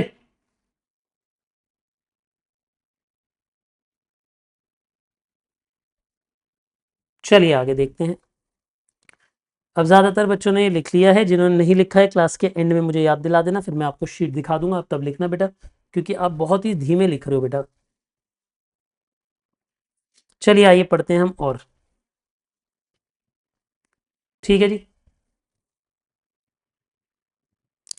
क्या आप चाहते हो कि मैं इससे थोड़ा और बेहतर क्वेश्चन कराऊं? क्या आपका दिल यही कह रहा है कि सर इससे भी और बड़ा क्वेश्चन कराओ आप हमारे जीवन में? आ जाओ फिर क्वेश्चन नंबर 14 देखिए, प्लीज पढ़िए। Question number 14। तैयार हो आप? बच्चे कह रहे जी हम बिल्कुल तैयार है। देखिए अगला क्वेश्चन पढ़िए, question number 14। A company manufactures a product, वो कहता है कि हमारी कंपनी एक प्रोडक्ट मैन्युफैक्चर करती है। बहुत बढ़िया। From a raw material which is purchase at ₹96। अब ध्यान से समझना, अब मैं थोड़ा तेज चलूंगा। हमारी कंपनी एक रॉ मटेरियल खरीदती है, रॉ मटेरियल आता है 96 रुपीज का, ठीक है। The company incurs a handling and the freight, बेटा हैंडलिंग और फ्रेट मतलब सामान को उठाना रखना, और फ्रेट मतलब होता है रिक्शा या ट्रक का किराया। फ्रेट समझते हो, ट्रक के किराए को बोलते हैं। तो ये सब कौन से खर्चे होंगे? ये सब ऑर्डरिंग कॉस्ट होगी। तो ये सब हमारी ऑर्डरिंग कॉस्ट है। तो लिखिए जरा,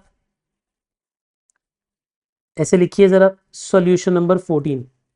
पहले आप ये बताइए कि आपकी ऑर्डरिंग कॉस्ट पर ऑर्डर कितनी है?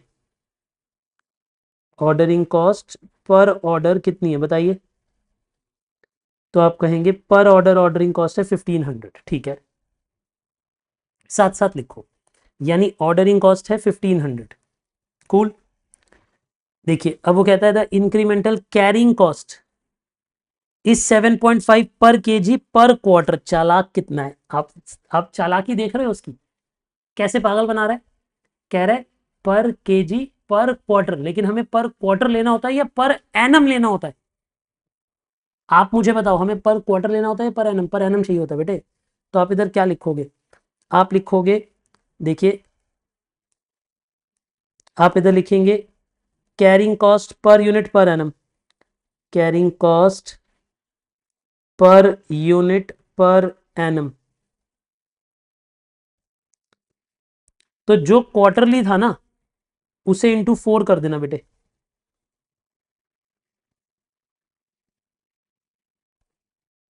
₹30 पर केजी पर एनम, ऐसे भी लिख सकते हो, पर केजी पर एनम या पर यूनिट पर एनम भी लिख सकते हो, एक ही बात है। कितने बच्चों को ओ और सी दोनों बातें समझ आ गई? सच सच बताओ, समझ आ गई बात?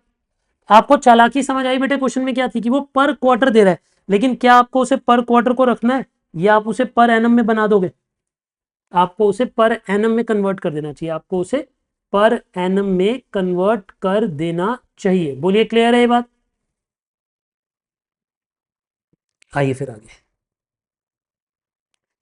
वो कहता है the annual production of the product is 2 lakh unit and 5 units are obtained from 1 KG of raw material. अब देखो वो कहता है कि हमारी आउटपुट कितनी है। ध्यान दीजिए बेटा प्लीज, प्लीज ध्यान दीजिए। वो कहता है कि हमारी आउटपुट कितनी है। वो कहता है कि हमारी आउटपुट है 2 लाख यूनिट्स। वो कह रहा है हमारी आउटपुट है 2 लाख यूनिट एक साल में।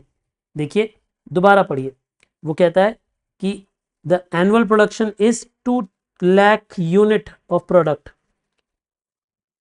यानी हम एक साल में 2 लाख यूनिट बनाते हैं। और वो बोलता है 5 units are obtained from 1 kg of raw material, यानी अगर आप 1 kg रॉ मटेरियल लगाते हो तो यहां पे 5 यूनिट्स निकल कर आते हैं। क्या मेरी बातें आपको समझ आती है? मैंने क्या कहा, मैं दोबारा दोहरा देता हूं, आपको ध्यान से सुनिए, मैं आपको दोबारा दोहरा देता हूं ये बात। मैं आपको ये बोल रहा हूं बेटा कि अगर हम 1 kg रॉ मटेरियल लगाते हैं तो 5 यूनिट्स लगते हैं, बनते हैं। कितने यूनिट्स बनते हैं बेटे? अगर हम 1 kg रॉ मटेरियल लगाते हैं तो 5 यूनिट्स बनते हैं। Is it clear? कूल। तो इसका मतलब ये हुआ कि आप मुझे बताओ हमारी रॉ मटेरियल की इनपुट कितनी लगती होगी? कोई मुझे बता सकता है? 40,000 kg। शाबाश, बहुत अच्छे बच्चे हैं जिन्होंने 40,000 kg बताया। पता है क्यों? क्योंकि अगर हम 40,000 kg लगाएंगे तो 40,000 kg हर kg में 5 यूनिट्स बनेंगे, तभी तो बेटा 2 लाख यूनिट्स बनेंगे। तो यानी यहाँ पे डिवाइड बाय करना पड़ेगा, यानी आपको यहाँ पे 2 लाख यूनिट्स को डिवाइडेड बाय 5 करना पड़ेगा, यानी यहाँ पे आपने 40,000 kg रॉ मटेरियल यूज करना है। तो यानी यहाँ पे आपके पास ए क्या होगा, annual demand of raw material कितनी होगी? Annual demand of raw material 40,000 kg होगी। क्या आपको ये बात भी समझ आ गई बेटे? हाँ, यूनिटरी मेथड से किया, बिल्कुल ठीक। बोलिए क्लियर है बेटे ये बात? प्लीज ऐसे थम्स अप करिए अगर आपको समझ आई ये बात। शाबाश शाबाश। आगे पढ़ते हैं। अब वो कहता है you are required to calculate EOQ, पहले बोलता है ईओक्यू निकालो। ठीक है, हम ईओक्यू निकालते हैं। देखिए फर्स्ट पार्ट तक ना ये क्वेश्चन आसान है, सेकंड पार्ट में जाके होगा भारी। फर्स्ट पार्ट में वो हमें कहता है जाओ आप मेरे लिए ईओक्यू निकालो। आप बताओ ईओक्यू क्या होगी? 2 × A × O divided by C, formula हो गया। तो 2 × 40,000 into O means 1500 upon C carrying cost is equal to 30। तो इसका आंसर कितना आ गया? 2000।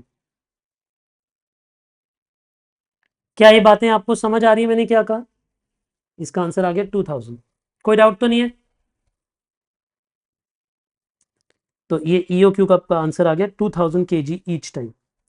यानी हमारे हिसाब से लाला जी को जब भी फोन करते हो हर बार 2000 यूनिट मंगाया करो। यानी मैं क्या बोल रहा हूँ कि लाला जी को जितनी बार भी फोन करते हो हर बार कितने यूनिट मंगाया करो? 2000 यूनिट मंगाया करो। क्लियर है?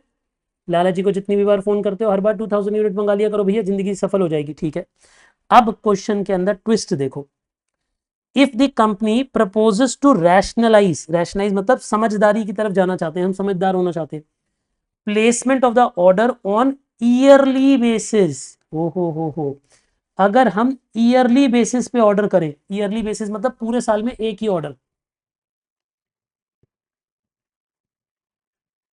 ठीक है जी, एक बच्चा है, देखिए यहां पे पहले बात को समझो।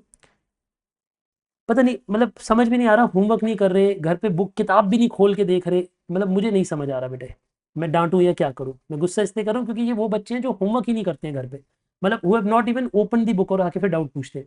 वो पता है मुझे क्या बोल रहे हैं? कह रहे हैं ये 2000 kg सर हम पर मंथ मंगा रहे हैं।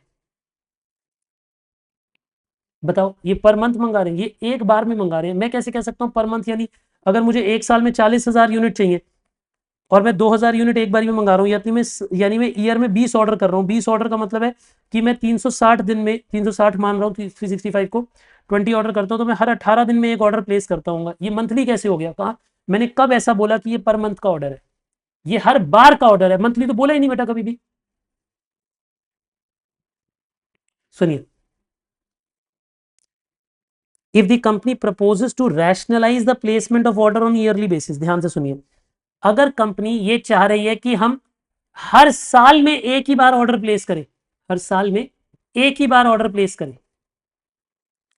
तो what percentage of discount in the price of the raw material should be negotiated? वो कह रहा है आप रॉ मटेरियल पे कितना डिस्काउंट मांगोगे?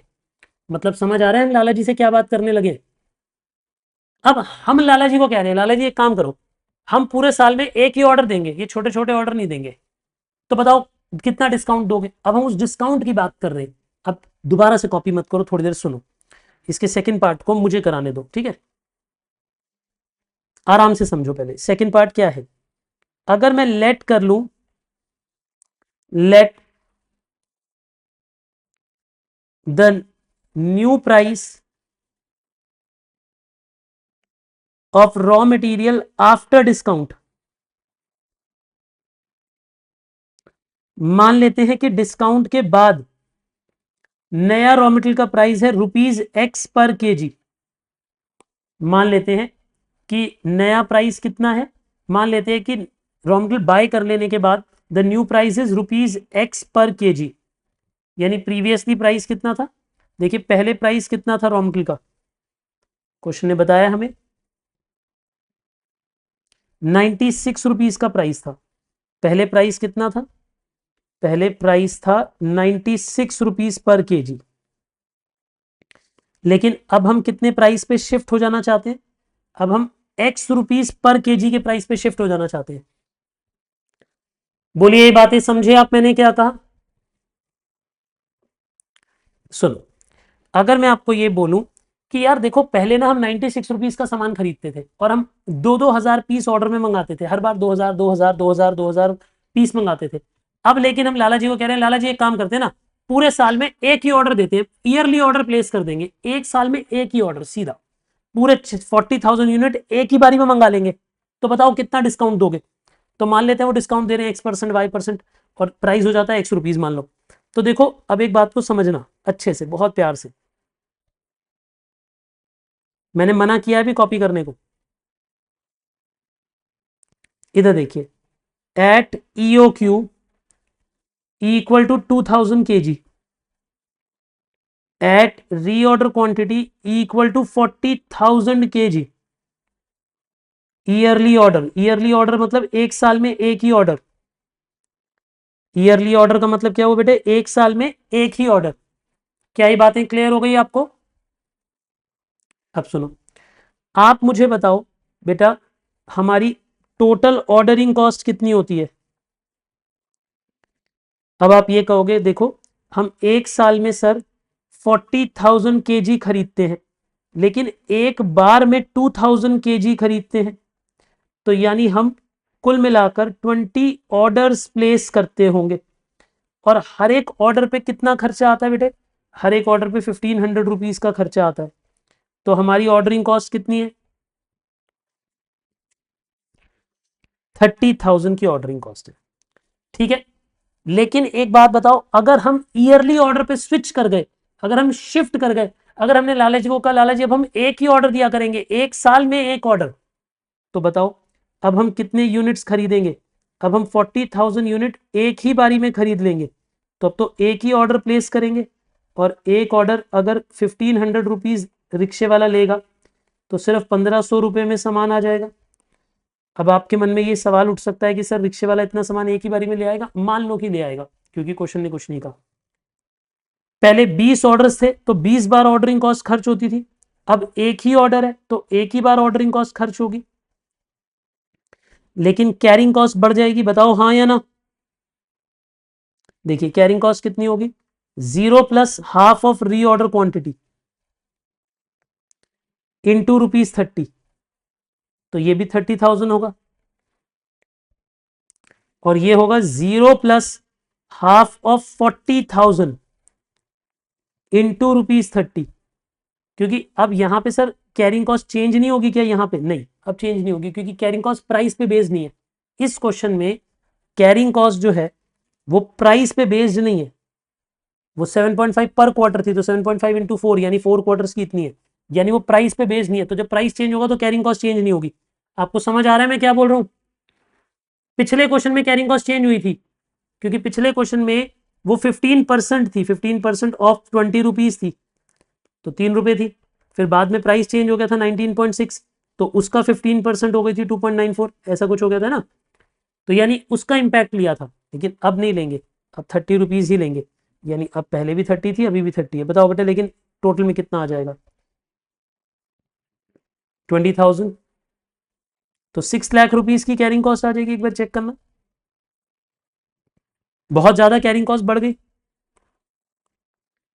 अब हमें ये देखना है कि प्राइस कितना हो जाएगा, हमें ये देखना है कि हमारा प्राइस कितने पे पहुंचेगा। देखिए इस बात को समझिए, if the ordering cost was, if let us say the ordering price was 30,000 and 1,500, the carrying cost becomes 30,000 and 6 lakh।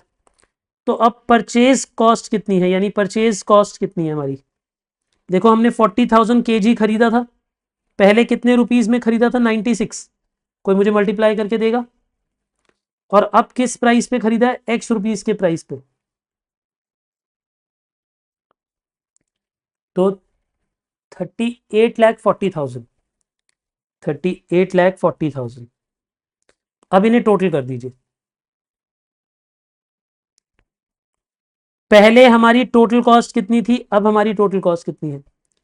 तो पहले टोटल कॉस्ट थी 39 लाख रुपीस, अब टोटल कॉस्ट कितनी है बेटे 6,15,100।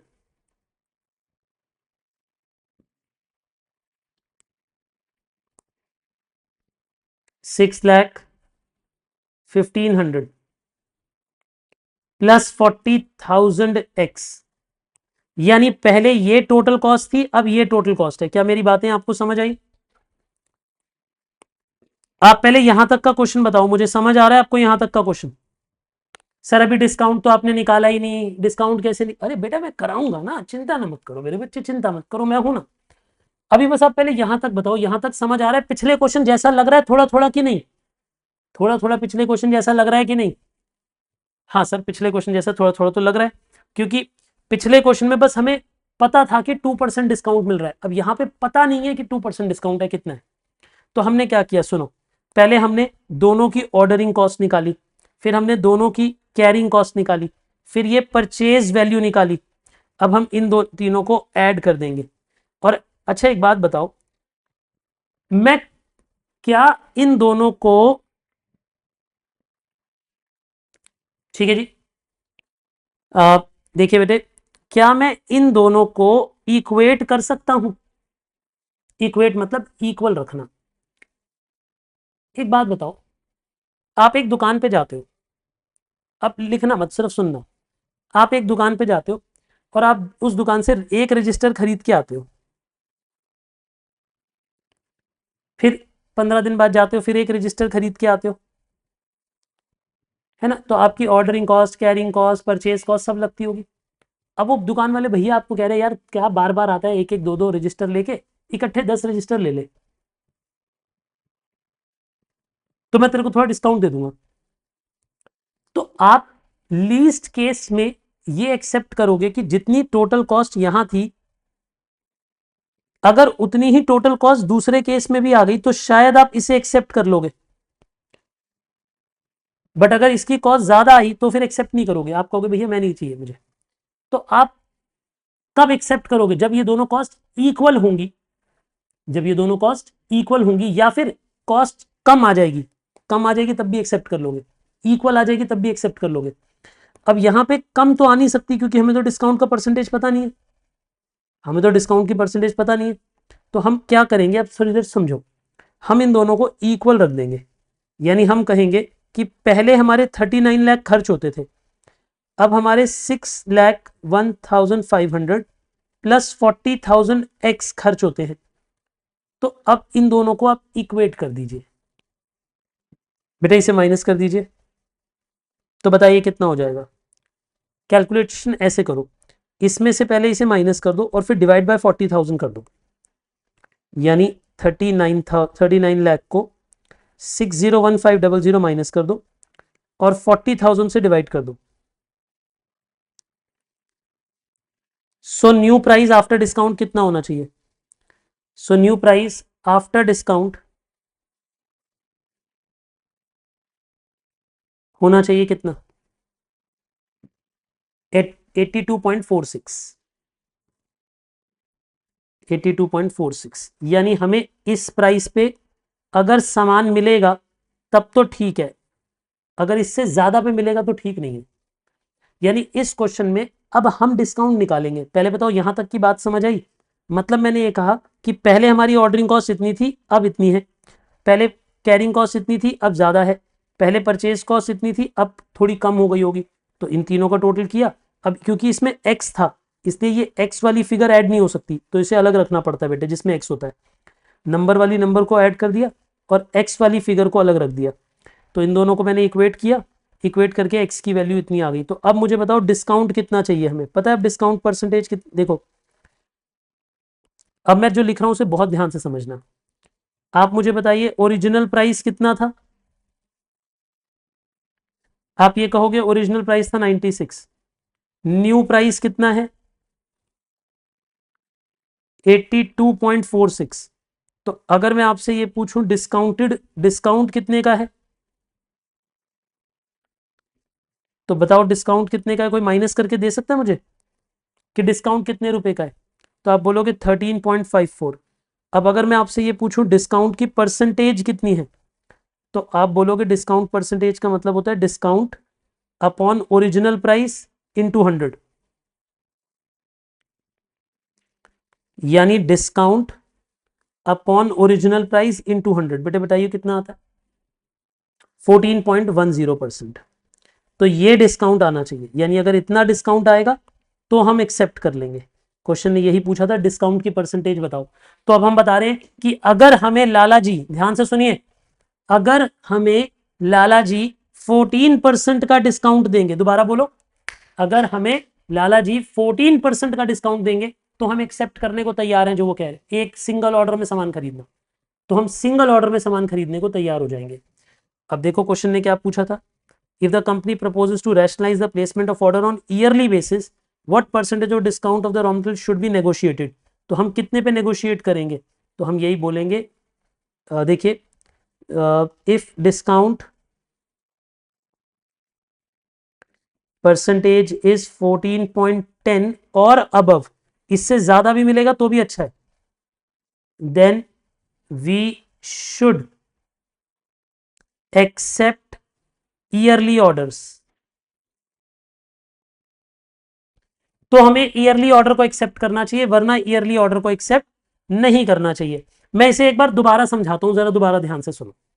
देखिए हमने क्वेश्चन में क्या बोला था कि देखो हम 2 लाख यूनिट की आउटपुट बनाते हैं, तो 2 लाख यूनिट बनाने के लिए 40,000 केजी ए होगा, हमारे लिए एनुअल डिमांड होगी, ठीक है। हमें ओरिजिनल प्राइस भी पता था, ऑर्डरिंग कॉस्ट भी पता थी, कैरिंग कॉस्ट क्वार्टरली पता थी, तो इंटू 4 करके एनुअल पता लग गई थी, है ना। अब क्योंकि ये जो कैरिंग कॉस्ट है बेटा, ये प्राइस पे ये परसेंटेज पे बेस्ड नहीं है, मतलब प्राइस की परसेंटेज पे बेस्ड नहीं है, तो प्राइस चेंज भी होगा तो भी ये कैरिंग कॉस्ट चेंज नहीं होगी इस क्वेश्चन में, है ना। अब आपको नहीं सर पिछले क्वेश्चन में तो हुई थी, क्योंकि बेटा पिछले क्वेश्चन में जो कैरिंग कॉस्ट थी, जो कैरिंग कॉस्ट थी वो परसेंटेज पे गिवन थी। अब यहाँ पे परसेंटेज पे गिवन नहीं है, तो जब प्राइस चेंज होगा तो उसका इंपैक्ट आएगा ही नहीं, क्योंकि यहाँ पे तो बस 7.5 पर क्वार्टर है, तो जितने मर्जी का प्राइस हो 7.5 पर क्वार्टर ही लगेगा, ठीक है। तो हमने क्या किया, पहले ईओक्यू निकाला। ईओक्यू कहता है कि हर बार 2000 केजी मंगाओ, हर बार लाला जी से 2000 केजी मंगाओ। लेकिन अब क्वेश्चन कहता है कि अगर हमें एनुअल ऑर्डर प्लेस करना है, एक ही ऑर्डर प्लेस करना है, तो हम क्या करें? अगर हम पूरे साल में एक ही ऑर्डर प्लेस करेंगे बेटा, तो इस तरीके से हम पहले ऑर्डरिंग कॉस्ट निकालेंगे, फिर हम कैरिंग कॉस्ट निकालेंगे, फिर हम परचेजिंग कॉस्ट निकालेंगे। हमने मान लिया कि परचेजिंग कॉस्ट एक्स रुपीज़ है, तो इन तीनों को हमने दोनों को इक्वेट किया। अब इन दोनों को इक्वेट करने के बाद हमने इसे सॉल्व करना स्टार्ट कर दिया। फिर इससे हमने न्यू प्राइस आफ्टर डिस्काउंट निकाल दिया, और इन दोनों को इक्वेट करके फिर जो प्राइस आया उसे ओरिजिनल प्राइस में से माइनस करके डिस्काउंट निकाल दिया। और डिस्काउंट की परसेंटेज कैसे आती है? Discount upon original price into 100, क्योंकि बेटा डिस्काउंट तो ओरिजिनल प्राइस पे मिलता है ना। एक बात बताओ, एग्जाम्पल लो, एक 100 रुपए की चीज है, अगर मुझे 20% डिस्काउंट मिलेगा तो वो 20% इस पे बेस्ड होगा ना, 80 पे बेस्ड थोड़ा ना होगा। जो बाद में प्राइस आ रहा है उस पे बेस्ड थोड़ी ना होगा। डिस्काउंट किस पे लगता है? ओरिजिनल प्राइस पे लगता है, पता है ना आपको ये बात। डिस्काउंट किस पे लगता है? ओरिजिनल प्राइस पे लगता है। इसीलिए बेटा ये जो ओरिजिनल प्राइस से डिवाइड करेंगे। समझ गए आप मेरी बात? कॉपी करिए जल्दी से, जल्दी से इसे कॉपी करिए, एकदम फास्ट स्पीड में, एकदम फास्ट। पॉज कर लो, जो रिकॉर्डेड में पढ़ रहे हैं जल्दी से पॉज करो और कॉपी करो इसे। हाँ जी बेटा, इतना लिखा आप लोगों ने? क्या मैं इसे स्क्रॉल डाउन कर सकता हूँ?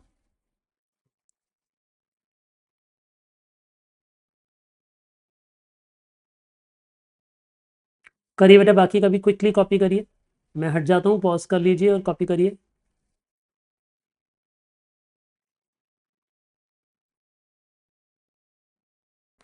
मैं आशा करता हूँ कि आपने ये सब लिख लिया है, आपको अच्छे से समझ आ गया, बट मुझे लगता है इसका एक क्वेश्चन और करना चाहिए। बोलो करें? इसी टाइप का एक क्वेश्चन और करते हैं, है ना? थोड़ा सा कंसेप्ट और कंसोलिडेट करते हैं और भारी करते हैं अपने दिमाग में, फिर हम आगे बढ़ेंगे। अ, आइए जी, क्वेश्चन नंबर 16 पढ़िए पहले, जरा थोड़ी सी स्पीड बढ़ाएंगे। अब मैं सेम बात थोड़ी स्पीड में पढ़ाऊंगा, ठीक है ना? आइए, question number 16, be quick please.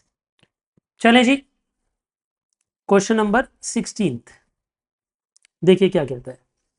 वो कहता है रिलायबल इंडिया प्राइवेट लिमिटेड, कोई कंपनी है जिसका नाम क्या है? रिलायबल इंडिया प्राइवेट लिमिटेड, ठीक है।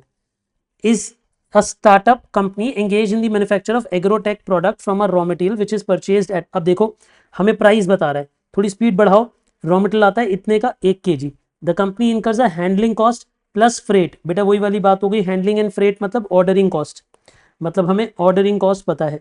और फिर वो बोलता है कि हमारी कैरिंग कॉस्ट कितनी है? 3 रुपये पर मंथ।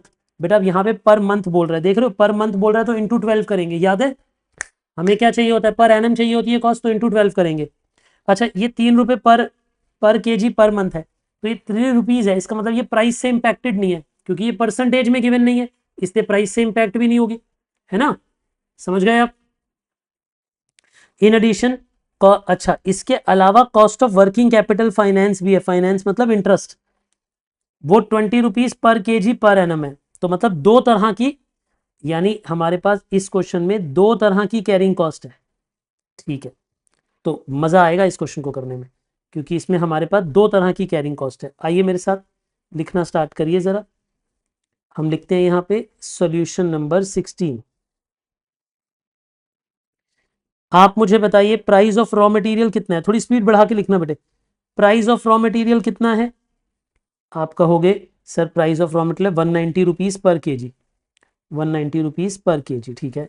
फिर वो कहता है कि हमारी ऑर्डरिंग कॉस्ट कितनी है? 1470।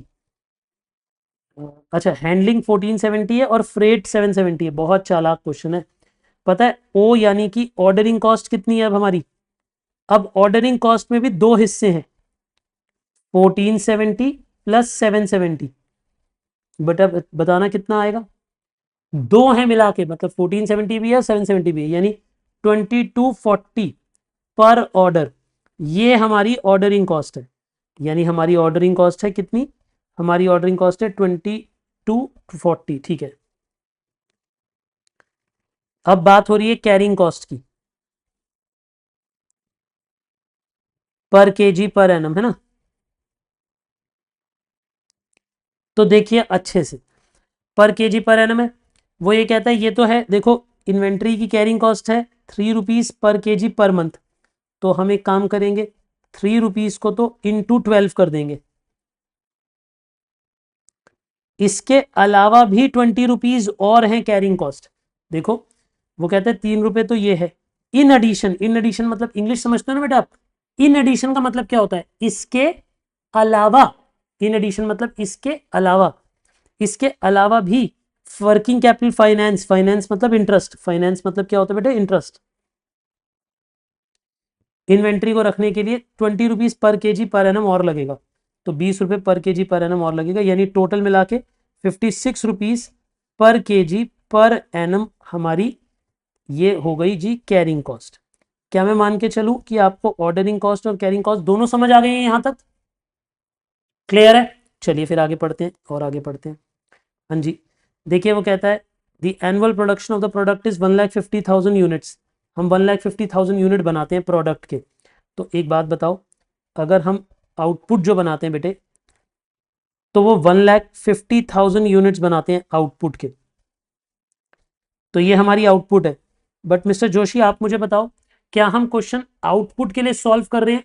समर्थ आप मुझे बताओ, क्या हम क्वेश्चन आउटपुट के लिए सॉल्व कर रहे हैं या इनपुट के लिए सॉल्व कर रहे हैं? हम ये क्वेश्चन इनपुट के लिए सॉल्व कर रहे हैं, ना कि आउटपुट के लिए। तो आगे देखो, वो कहता है 3 units are obtained from 1 kg। बेटा अगर आप यहाँ पे 1 kg रॉ मटेरियल पुट करते हो तो उससे 3 यूनिट्स बन जाते हैं। तो आप मुझे बताओ, अगर 1 किलो से 3 यूनिट बन जाते हैं, अगर 1 किलो से 3 यूनिट बन जाते हैं, तो कितने किलो इनपुट करूं कि 1,50,000 यूनिट बन जाए? तो आप मुझे बताइए, ए मतलब कितना है? 50,000 kg। तो ए कितना है? 50,000 kg। क्या सबको समझ आ गया ये 50,000 कैसे आया होगा? 1,50,000 डिवाइडेड बाय 3 करके आया होगा। पिछले क्वेश्चन में भी ऐसे ही था, याद आ रहा है आपको? 2 लाख डिवाइडेड बाय 5 किया था, याद है? वैसे ही है ये भी। तो लिखिए, हमें ए मतलब annual demand of raw material भी पता लग गई। Annual demand of raw material, और वो कितनी है? 50,000 kg है। ये भी हमें पता लग गया, हमें annual demand of raw material भी पता लग गई। कोई डाउट तो नहीं है जी आपको? नहीं है जी, पक्की बात? देखते हैं फिर।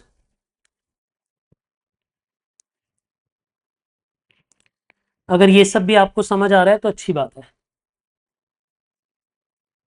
देखिए, इससे और आगे बढ़ते हैं, देखते हैं, समझते हैं, जानते हैं, है ना? क्वेश्चन हमें और क्या कहता है? अब वो ये कहता है assume 360 days in a year. इसमें एक बात नहीं आएगी, तो इसलिए 360 डेज इन अ ईयर बोले, ठीक है। पहला सवाल, पहला पार्ट है R O Q E O Q निकालो, बताओ कितना होगा E O Q. First part, आप मुझे बताइए ई ओ क्यू कितना होगा? ई ओ क्यू कितना होगा? आप बोलोगे ई ओ क्यू का मतलब होता है twice A into O divided by C. तो फिर हम कहेंगे ठीक है, अगर इतना होता है तो चलिए इसे कैलकुलेट करते हैं। ट्वाइस इंटू 50,000 इंटू ओ था 2250,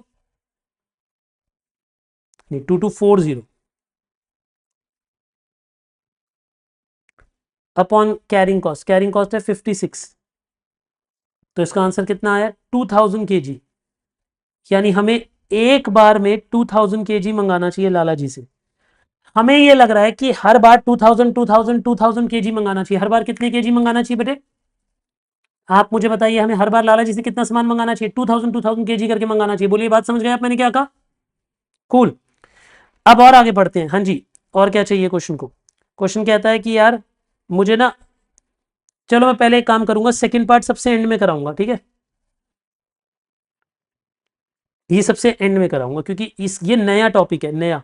अभी मैंने ये टॉपिक आपको इंट्रोड्यूस नहीं कराया, तो ये एंड में कराऊंगा अभी, लेकिन पहले मैं थर्ड पार्ट करा देता हूँ। थर्ड पार्ट देखिए, if the company proposes to rationalise the placement of order on quarterly basis. अब कंपनी चाहती है कि वो क्वार्टरली ऑर्डर्स पे शिफ्ट हो जाए। क्वार्टरली ऑर्डर मतलब एक साल में 4 ऑर्डर, बस एक साल में सिर्फ कितनी बार लाला जी से माल मंगाएंगे? 4 बार, बात खत्म। Determine the percentage of the discount in the price of the raw material should be negotiated. तो कितने प्राइस पे नेगोशिएट करूं? मतलब लाला जी के पास जब जाऊंगा तो कितना डिस्काउंट मांगू उनसे? बेटा मैं ये कहूंगा, लाला जी देखो, ना मुझे नुकसान हो ना आपको हो, तो दोनों को इक्वेट कर दो। मतलब पहले वाली कॉस्ट को और नई वाली कॉस्ट को इक्वेट रख दो, और फिर बताओ कितना डिस्काउंट है। अब समझ आया इक्वेट क्यों करते हैं उन्हें? हम ये कह रहे हैं लाला जी, ना आपको नुकसान हो ना मुझे नुकसान हो, दोनों का जो पुरानी कॉस्ट थी उसको बराबर मैच करा दो बस। तो चलो मेरे साथ पहले थर्ड पार्ट कर लो बेटे। थर्ड पार्ट है ना, सेकंड पार्ट बाद में कर लेंगे। तो लिखिए, late price of raw material after discount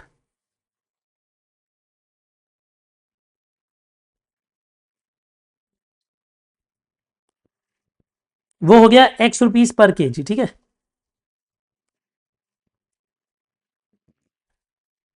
आइए जी, पहला EOQ पे आएगा जब हम 2000 kg के इनपुट मंगा रहे होंगे। दूसरा आएगा क्वार्टरली ऑर्डर। बेटा अगर 4 क्वार्टरली ऑर्डर्स हैं तो आप मुझे बताओ हर बार कितना सामान मंगाओगे? 12,500 kg। कैसे समझ आया बेटा मुझे 12,500? देखो इस बात को समझो, अगर 50,000 kg मंगाना है 4 ऑर्डर्स में, तो हर ऑर्डर इतने का ROQ होना चाहिए। तो हर ऑर्डर का ROQ इतना होना चाहिए।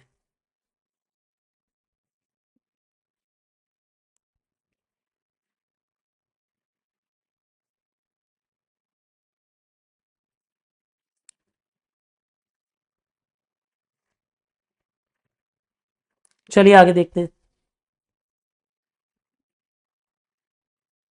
क्या ये बात आपको क्लियर है बच्चे? क्या ये बातचीत क्लियर है आपको?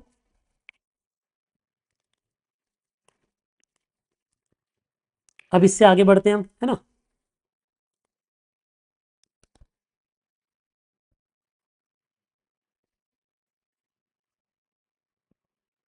आइए आइए आइए।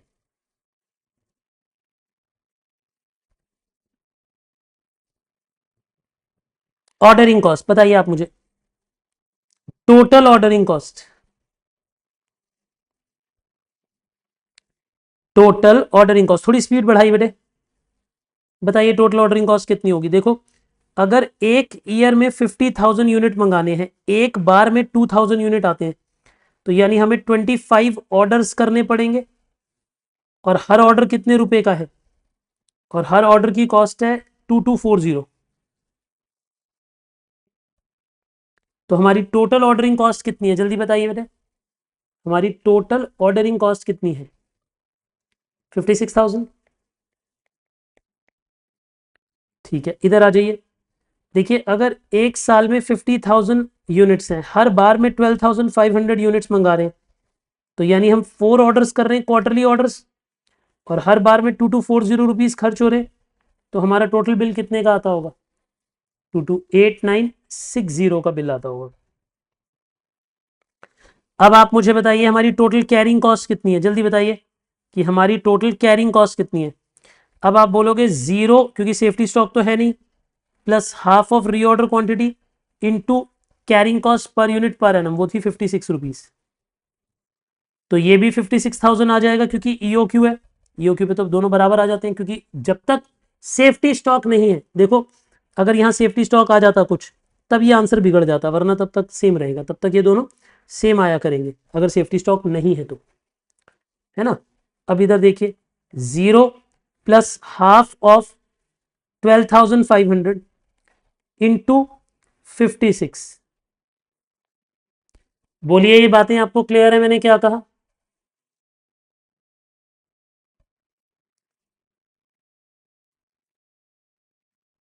350। कुछ बच्चों ने कहा कि सर यहां पे आएगा 3,50,000।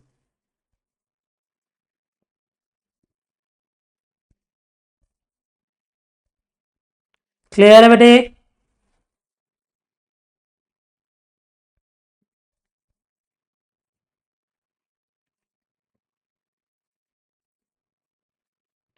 चलिए और आगे बात करते हैं। तो ये हो गई total ordering cost, total carrying cost. अब आप मुझे बताइए परचेज कॉस्ट कितनी है। देखिए, आपने 50,000 kg खरीदा, लेकिन पहले प्राइस था 190 का, तो आपकी परचेज वैल्यू कितनी आती होगी? और अब आप 50,000 kg खरीदोगे एक्स रुपीज पे, तो परचेज वैल्यू आती होगी 50,000 एक्स, है ना। पहले आपका सामान आता था 95 लाख रुपीज का।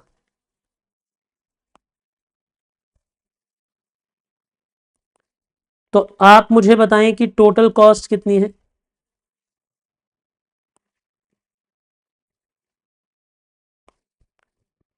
बोलिए, इतनी बातें क्लियर हैं आपको, इन्हें क्या कहा? 96,12,000 रुपीज। और यहां पे टोटल कितना है?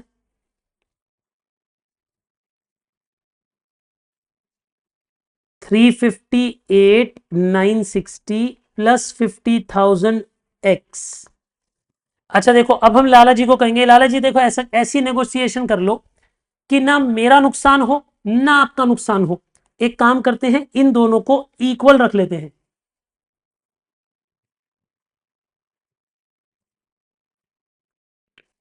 ठीक है जी।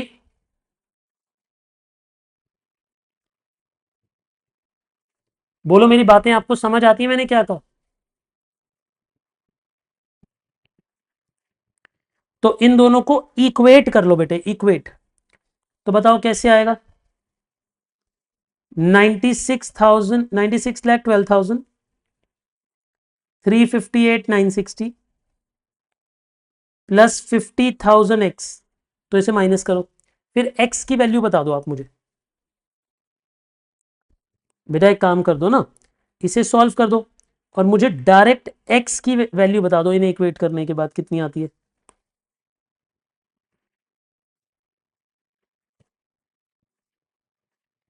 $185.06, ये हमारा डिस्काउंटेड प्राइस है। अब देखो कैसे लिखते हैं। अब हम लिखते हैं ओरिजिनल प्राइस कितना था, आप बोलोगे ओरिजिनल प्राइस था 190। फिर मैं पूछूंगा अच्छा बताओ डिस्काउंटेड प्राइस कितना है, तो आप बोलोगे डिस्काउंटेड प्राइस है 185.06। अच्छा फिर मैं पूछूंगा बताओ डिस्काउंट कितने का है, फिर आप क्या कहोगे, आप मुझे बताओ डिस्काउंट कितने का है।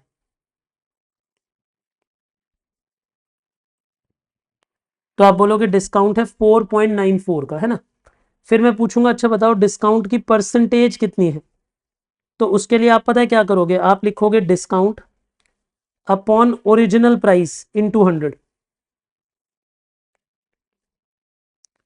डिस्काउंट अपॉन ओरिजिनल प्राइस, है ना। तो बताओ डिस्काउंट कितना है 4.94 अपॉन ओरिजिनल प्राइस कितना है 190 into 100।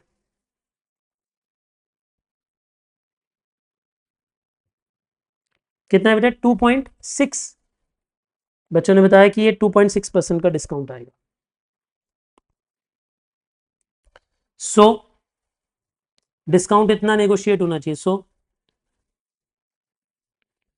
For placing quarterly purchase order at least 2.6% of discount should be percentage of discount should be negotiated। मतलब समझे आप मैंने क्या कहा, मतलब कम से कम इतना डिस्काउंट तो हमें चाहिए ही चाहिए। मैंने क्या कहा आप समझे बेटे, कम से कम इतना डिस्काउंट तो हमें चाहिए ही चाहिए, ये बात समझ गए आप। अच्छा इससे कम डिस्काउंट को स्वीकार करोगे आप? नहीं बेटे, इससे कम डिस्काउंट होगा तो आपका नुकसान हो जाएगा, फिर आपकी कॉस्ट बढ़ जाएगी बेटे, आपको पड़ता ही नहीं है फिर। मतलब आपको ये पता है ना, आपको ये वर्ड समझ आता है कि हमें ये पड़ता नहीं है, मतलब इससे कम में खरीदेंगे तो अपन को पड़ता नहीं, मतलब हमें नुकसान हो जाएगा उससे कम में।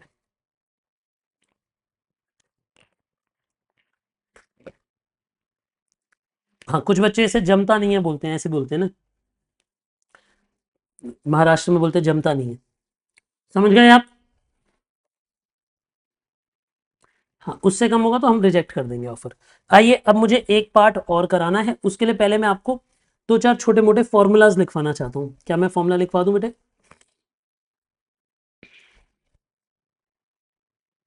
आइए,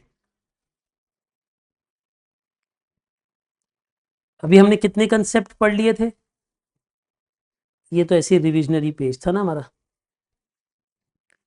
कंसेप्ट 8 तक पढ़ लिए हमने, ईओक्यू तक, है ना। 8 बातें पढ़ ली हैं हमने इसके अंदर अभी तक,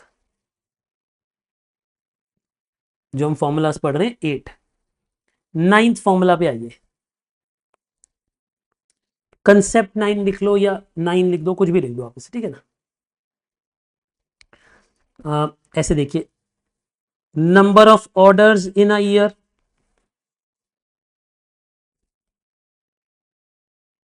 frequency of orders, gap between orders, ये 3 बातें मैं आपको इकट्ठी पढ़ा देना चाहता हूं। कौन कौन सी 3 बातें? मैं आपको 3 बातें इकट्ठी पढ़ा देना चाहता हूं बेटे।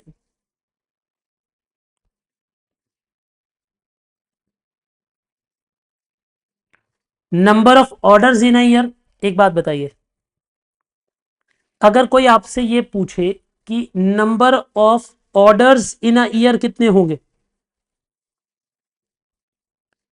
तो आप क्या कहोगे?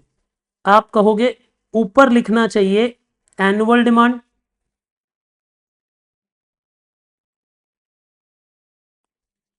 और डिवाइड कर देना चाहिए रीऑर्डर क्वांटिटी से या फिर ईओक्यू से, क्योंकि ईओक्यू भी एक तरह का आरओक्यू ही होता है, पता है ना आपको ये बात। ईओक्यू भी एक तरह का आरओक्यू होता है बेटे, ईओक्यू भी तो बेस्ट वाला आरओक्यू होता है, और क्या होता है, तो उससे भी डिवाइड कर सकते हैं। तो इससे आपके पास नंबर ऑफ ऑर्डर्स आ जाते हैं। ठीक है जी। एक बात और ध्यान रखनी है, इसे rounded off to higher number, क्या ये बात सबको पता है? इसे किसकी तरफ राउंडिंग ऑफ करनी होती है? हायर नंबर की तरफ। जैसे 8.1 आया तो उसे 8 नहीं लिखोगे, 9 लिखोगे। एग्जाम्पल, अगर आपका 8.1 ऑर्डर्स आए तो आप उसे सिमिलर टू किसके लिख दोगे? 9 ऑर्डर्स के। 8 ऑर्डर्स के बराबर नहीं लिखोगे, 9 ऑर्डर्स के बराबर लिखोगे।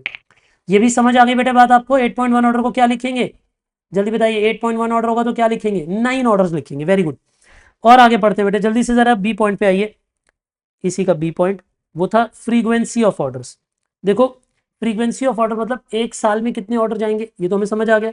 अब अगर कोई मुझसे इसी को नंबर ऑफ ऑर्डर्स कोई बोलते हैं फ्रीक्वेंसी ऑफ ऑर्डर्स, यही फ्रीक्वेंसी ऑफ ऑर्डर्स भी है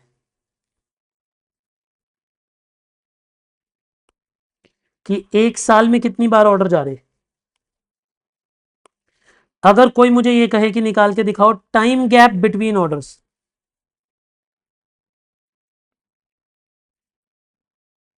देखो, अगर कोई मुझे ये कहे कि बताओ दो ऑर्डर्स के बीच में टाइम गैप कितना है, दो ऑर्डर्स के बीच में टाइम गैप कितना है, तो आप क्या करोगे? 365 डेज और 360 days if given in question. यानी अगर क्वेश्चन में 360 बोला है तो 360 डेज ले लेंगे। तो हम क्या करने वाले हैं? 365 डेज को divide by number of orders कर देंगे। 365 को किससे डिवाइड कर देंगे बेटे? नंबर ऑफ ऑर्डर से डिवाइड कर देंगे। क्या मेरी बातें आपको समझ आ गई? मैंने क्या कहा, इसे किससे डिवाइड कर दोगे आप? नंबर ऑफ ऑर्डर से डिवाइड कर दोगे। कितने ऑर्डर है पता लग जाएगा कि दो ऑर्डर्स के बीच में टाइम गैप कितना है, दो ऑर्डर्स के बीच में टाइम गैप कितना है। क्या ये बात भी क्लियर हो गई आपको? देखिए, इसके ऊपर बेस्ड एक क्वेश्चन पढ़ के आते हैं। यहां पे देखिए, इसी का third part, sorry second part, हमने फर्स्ट और थर्ड पार्ट सॉल्व कर दिया है, लेकिन हमने सेकंड पार्ट छोड़ दिया था। आइए सेकंड पार्ट पढ़ते हैं। Determine how frequently a company should order for procurement to be placed, मतलब वो कह रहा है कितनी फ्रीक्वेंटली उसको ऑर्डर प्लेस करना चाहिए, और उसने डेज भी दे रखे हैं। अगर डेज दे रखे हैं तो वो डेज में भी चाहता है ना। तो इसके सेकंड पार्ट का आंसर करते हैं बेटे। आइए जरा second part, solution 16 second part. आप पहले मुझे ये बताइए, नंबर ऑफ ऑर्डर्स कितने होंगे? Number of orders in a year, number of orders in a year, ठीक है जी। तो आप बताइए number of orders in a year कितने होंगे? तो आप ये कहोगे कि एक साल में कितने ऑर्डर जाएंगे। देखो, 50,000 यूनिट्स चाहिए हमें, राइट। अब एक बार में अगर हम 2000 ईओक्यू को खरीदते हैं तो यानी हमें 25 ऑर्डर्स चाहिए होंगे।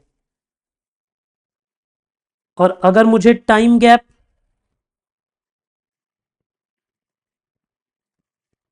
बिटवीन ऑर्डर्स निकालना है तो 360 डेज लेना पड़ेगा। सर 360 क्यों ले रहे हो? क्योंकि क्वेश्चन ने कहा है 360। बेटा इन दोनों को डिवाइड कर दीजिए, तो अब आप ये बोलेंगे 14.4 डेज। तो यानी हमारे पास टाइम गैप बिटवीन ऑर्डर्स कितना है? 14.4 डेज। समझ गए आप? तो दो ऑर्डर्स के बीच में, आप इसे ऐसे भी लिख सकते हो। इसे ना टाइम गैप को भी कभी कभी वो फ्रीक्वेंसी बोल देता है। वैसे फ्रीक्वेंसी का मतलब होता है नंबर ऑफ ऑर्डर्स, वो कभी कभी इसे भी फ्रीक्वेंसी बोल देता है, इसलिए मैंने दोनों निकाल दिए। जो time gap between two orders है उसी को फ्रीक्वेंसी भी कह देता है कभी कभी वो। वैसे फ्रीक्वेंसी का मतलब होता है नंबर ऑफ ऑर्डर्स। तो आप दोनों में फ्रीक्वेंसी पूछे तो दोनों निकाल के आना, ये दोनों। ठीक है जी, यानी लगभग 14.4 डेज के बाद हम नया ऑर्डर प्लेस कर देते हैं। कितने दिन के बाद नया ऑर्डर प्लेस कर देते हैं बेटे हम? 14.4 डेज के बाद नया ऑर्डर प्लेस कर देते हैं। ये बात भी आपको क्लियर हो गई बेटे? पक्की बात है? शाबाश। एक नोट्स पे वापस चलिए, 10th नोट लिखिए, 10th।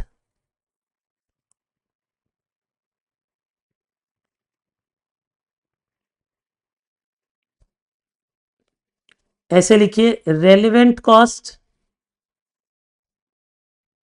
ऑफ मटेरियल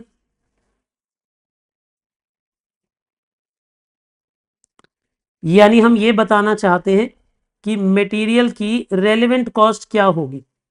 हम ये बताना चाहते हैं कि मटेरियल की रेलिवेंट कॉस्ट क्या होगी, ये बताना चाहते हैं, ठीक है। एक बच्चा कहता है कि इसे 14.4 को राउंड ऑफ करके 15 कर दे, मैंने किया नहीं, इसका मतलब नहीं करना ना बेटा। अगर जहां पे करना होगा वहां मैं बताऊंगा कि राउंड ऑफ करना है, यहां पे राउंड ऑफ नहीं करना है। मैंने सिर्फ एक जगह राउंडिंग ऑफ कराई है, नंबर ऑफ ऑर्डर्स में, बस। ठीक है, बोलिए, समझ गए आप सब?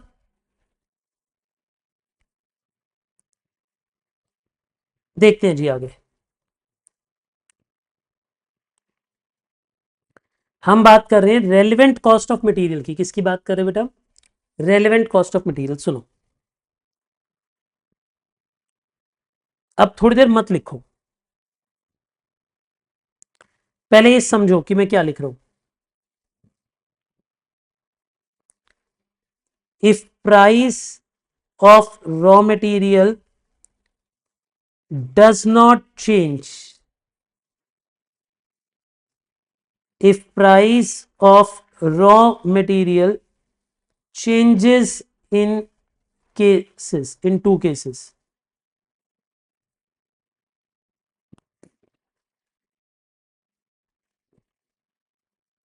सर ये क्या लिख रहे हो, कुछ नहीं समझ आ रहा। मुझे पता है अभी कुछ नहीं समझ आ रहा, आपको भी पहले थोड़ी देर मेरे को पढ़ाने दो।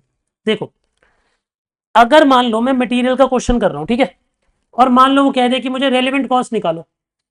मान लो कि क्वेश्चन कहते हैं कि जाओ मेरे लिए रेलेवेंट कॉस्ट निकालो, तो रेलेवेंट कॉस्ट में कौन सी कॉस्ट आती है? देखो, अगर मान लो कि मैं कॉस्ट निकाल रहा हूं ऐसे दो केसेस में, कि अगर ईओ क्यू होगा 2000 kg और आर ओ क्यू होगा 5000 kg, ऐसा कुछ, और मैं यहां पर्टिकुलर्स बना रहा हूं, ठीक है। अगर इन दोनों में उसने टोटल कॉस्ट नहीं मांगी, सिर्फ रेलिवेंट कॉस्ट मांगी है, कौन सी कॉस्ट मांगी है बेटे? बेटे रेलिवेंट कॉस्ट और टोटल कॉस्ट सेम नहीं होती, पहले समझ लो। रेलिवेंट कॉस्ट और टोटल कॉस्ट सेम नहीं होती है, दोनों अलग अलग चीजें होती हैं। टोटल कॉस्ट में तो सारी कॉस्ट आएगी, ऑर्डरिंग भी, कैरिंग भी, परचेज भी, सारी आ जाएगी। बट रेलिवेंट कॉस्ट में वही कॉस्ट आएगी जो चेंज हो रही है दोनों केसेस में। तो देखो, हम पहले लिखेंगे टोटल ऑर्डरिंग कॉस्ट, इन दोनों में निकाल के दिखाएंगे। फिर हम दिखाएंगे टोटल कैरिंग कॉस्ट, इन दोनों में निकाल के दिखाएंगे। फिर हम जो परचेज कॉस्ट होती है वो यहां पे नहीं दिखाएंगे। क्यों नहीं दिखाएंगे? क्योंकि वो चेंज नहीं हो रही है, क्योंकि वो चेंज नहीं हो रही है।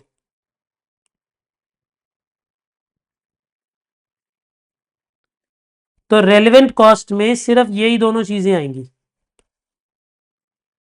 यानी रेलेवेंट कॉस्ट में सिर्फ यही दोनों चीजें आएंगी। क्या मेरी बातें आपको समझ आ गई बेटा? मैंने क्या कहा? यानी रेलेवेंट कॉस्ट में सिर्फ ये 2000 का ईओक्यू और 5000 का आरओक्यू आएगा, और कुछ नहीं आएगा। बोलिए, मेरी बातें क्लियर है बेटे आपको? जी हाँ या ना?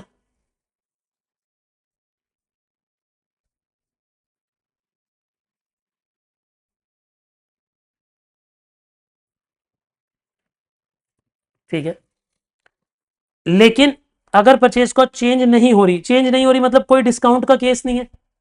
मान लो लाला जी दोनों केसेस में हमें डिस्काउंट नहीं दे रहे, बोल रहे ज्यादा खरीदो कम खरीदो, मैं डिस्काउंट नहीं देता। जब डिस्काउंट नहीं दे रहा तो परचेज प्राइस तो सेम आएगा। एग्जाम्पल लो, मैं यहां पे भी 96,000 kg खरीद रहा हूं 20 रुपए पे, मैं यहां भी 96,000 kg खरीद रहा हूं 20 रुपए पे, तो जब प्राइस ही चेंज नहीं हो रहा तो उसे दिखाने की जरूरत ही नहीं है। क्योंकि फिर वो अब रेलिवेंट कॉस्ट का हिस्सा नहीं है, क्योंकि वो रेलिवेंट कॉस्ट का हिस्सा नहीं है, क्योंकि वो डिसीजन को इंपैक्ट नहीं कर रहा। पर अगर मान लो इसी क्वेश्चन में मान लेते हैं कि मैं दो केसेस बना रहा हूं, यही वाले, इमेजिन करो मैं यही दोनों केसेस बना रहा हूं, ठीक है।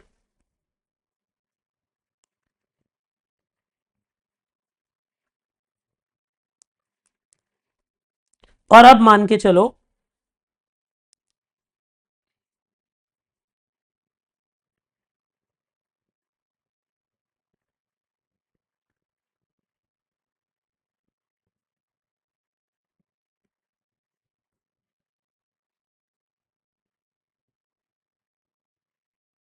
देखिए, अगर मान के चलो कि दोनों केसेस में प्राइस चेंज हो रहा है, यानी एक केस में लाला जी हमें डिस्काउंट दे रहे हैं, एक में नहीं दे रहे, तो अगर यहां पे परचेस कॉस्ट भी चेंज हो रही है, मान लो यहां पे 20 रुपए वाला प्राइस है, मान लो यहां पे 19.6 वाला प्राइस है, तो परचेस कॉस्ट अब चेंज हो जाएगी ना, तो अब ये भी रेलेवेंट कॉस्ट का हिस्सा बनेगा। क्या आपको मेरी बात समझ आई मैंने क्या कहा? यानी कब परचेस कॉस्ट रेलेवेंट कॉस्ट में आएगी, कब नहीं आएगी, ये बात समझ आई। यानी अगर इन दोनों में प्राइस चेंज हो रहा है, प्राइस चेंज हो रहा है तो प्राइस भी रेलेवेंट कॉस्ट का हिस्सा है। पर अगर प्राइस चेंज नहीं हो रहा, अगर दोनों केसेस में प्राइस चेंज नहीं हो रहा, तो फिर वो रेलेवेंट कॉस्ट का हिस्सा नहीं है, फिर वो रेलेवेंट कॉस्ट का हिस्सा नहीं है। बोलिए, समझे आप?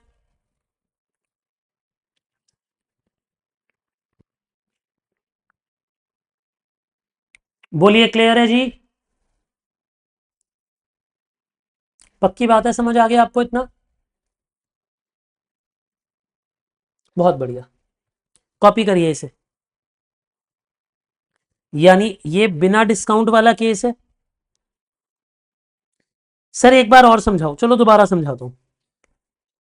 और ये विद डिस्काउंट वाला केस है, मतलब अगर मान लो कि मैं दो बार, सुनिए बेटे, अगर मैं मान लो कि मैं दो बार कैलकुलेशन कर रहा हूं, ठीक है, अगर मान लो कि प्राइस चेंज नहीं हो रहा, तो फिर वो प्राइस रेलिवेंट भी नहीं है, फिर वो प्राइस रेलिवेंट भी नहीं है।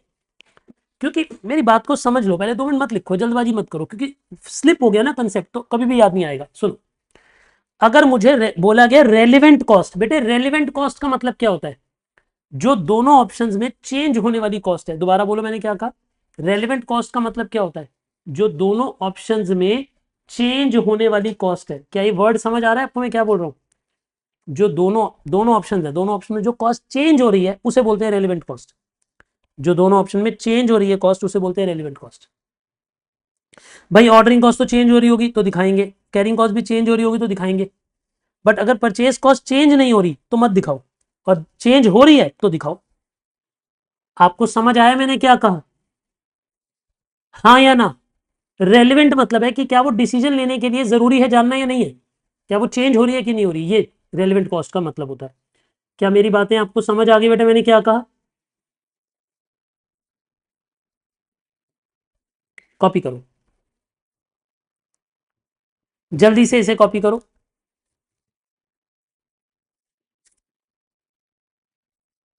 Be quick.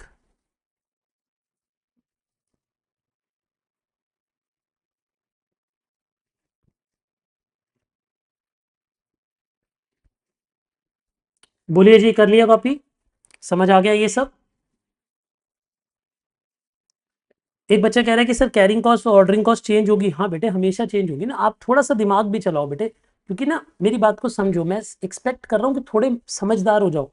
अगर क्वांटिटी चेंज हो रही है, आप एक बात बताओ लॉजिकली, जिन्होंने ये सवाल पूछा, अगर एक जगह मैं 2,000 यूनिट मंगा रहा हूँ, एक जगह मैं 5,000 यूनिट मंगा रहा हूँ, तो जब मैं ऑर्डरिंग कॉस्ट प्लेस करूंगा, तो यहाँ पे मैं ए को 2,000 से डिवाइड करूंगा, यहाँ पे मैं ए को 5,000 से डिवाइड करूंगा, तो नंबर ऑफ ऑर्डर चेंज होंगे कि नहीं होंगे? अगर नंबर ऑफ ऑर्डर चेंज होंगे तो ऑर्डरिंग कॉस्ट चेंज होगी कि नहीं होगी?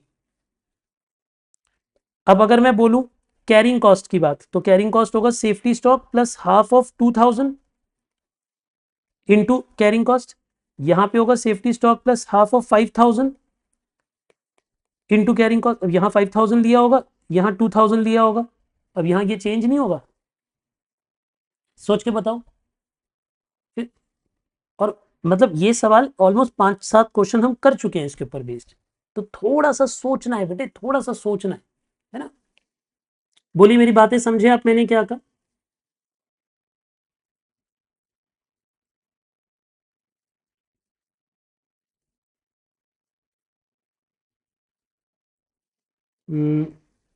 चलिए चलिए, यहां तक की बातचीत बच्चे कह रहे हैं समझ आ गई है पूरी तरह उन्हें। चलिए मैं आपको एक दो क्वेश्चन होमवर्क करने के लिए दूंगा, ठीक है। आपने करना है क्वेश्चन नंबर 19, 20, दोनों होमवर्क हैं आपके लिए। लिखिए, 19th भी 20th भी, ये बिल्कुल डिट्टो क्वेश्चन है, जैसे मैंने अभी आपको थोड़ी देर पहले कराया ना, वैसे ही क्वेश्चन है। अभी अभी हमने लास्ट क्वेश्चन कौन सा किया? 16, बिल्कुल 16th के जैसे ही है 19, 20। आप लिख दो इसके ऊपर सिमिलर टू 16th, ताकि आपको रिवीजन में ये करने की जरूरत नहीं है, लेकिन अभी एक बार तो करने पड़ेंगे, है ना। सिमिलर टू क्वेश्चन 16 अभी कर लेना, बट रिवीजन में मत करना। रिवीजन में 16 पढ़ लिया तो ये दोनों पढ़ने की जरूरत नहीं पड़ेगी। ये दोनों आप होमवर्क में करके आइएगा, ठीक है।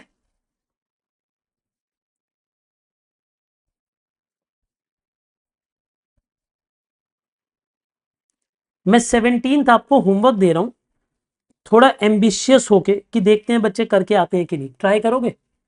17th में शायद आप अटकोगे तो चिंता मत करना, मैं अगली क्लास करा दूंगा, आते ही मुझसे करवा लेना अगर अटकोगे तो, ठीक है।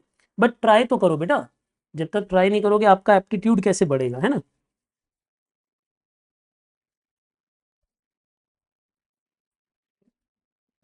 मैं आज जानबूझ के 17th और 15th आपको होमवर्क दे रहा हूं, और दोनों में अड़चन आएगी फिर मैं कराऊंगा, लेकिन ट्राई जरूर करना। तो देखो आज का आपका होमवर्क है 14, 15, 16, 17,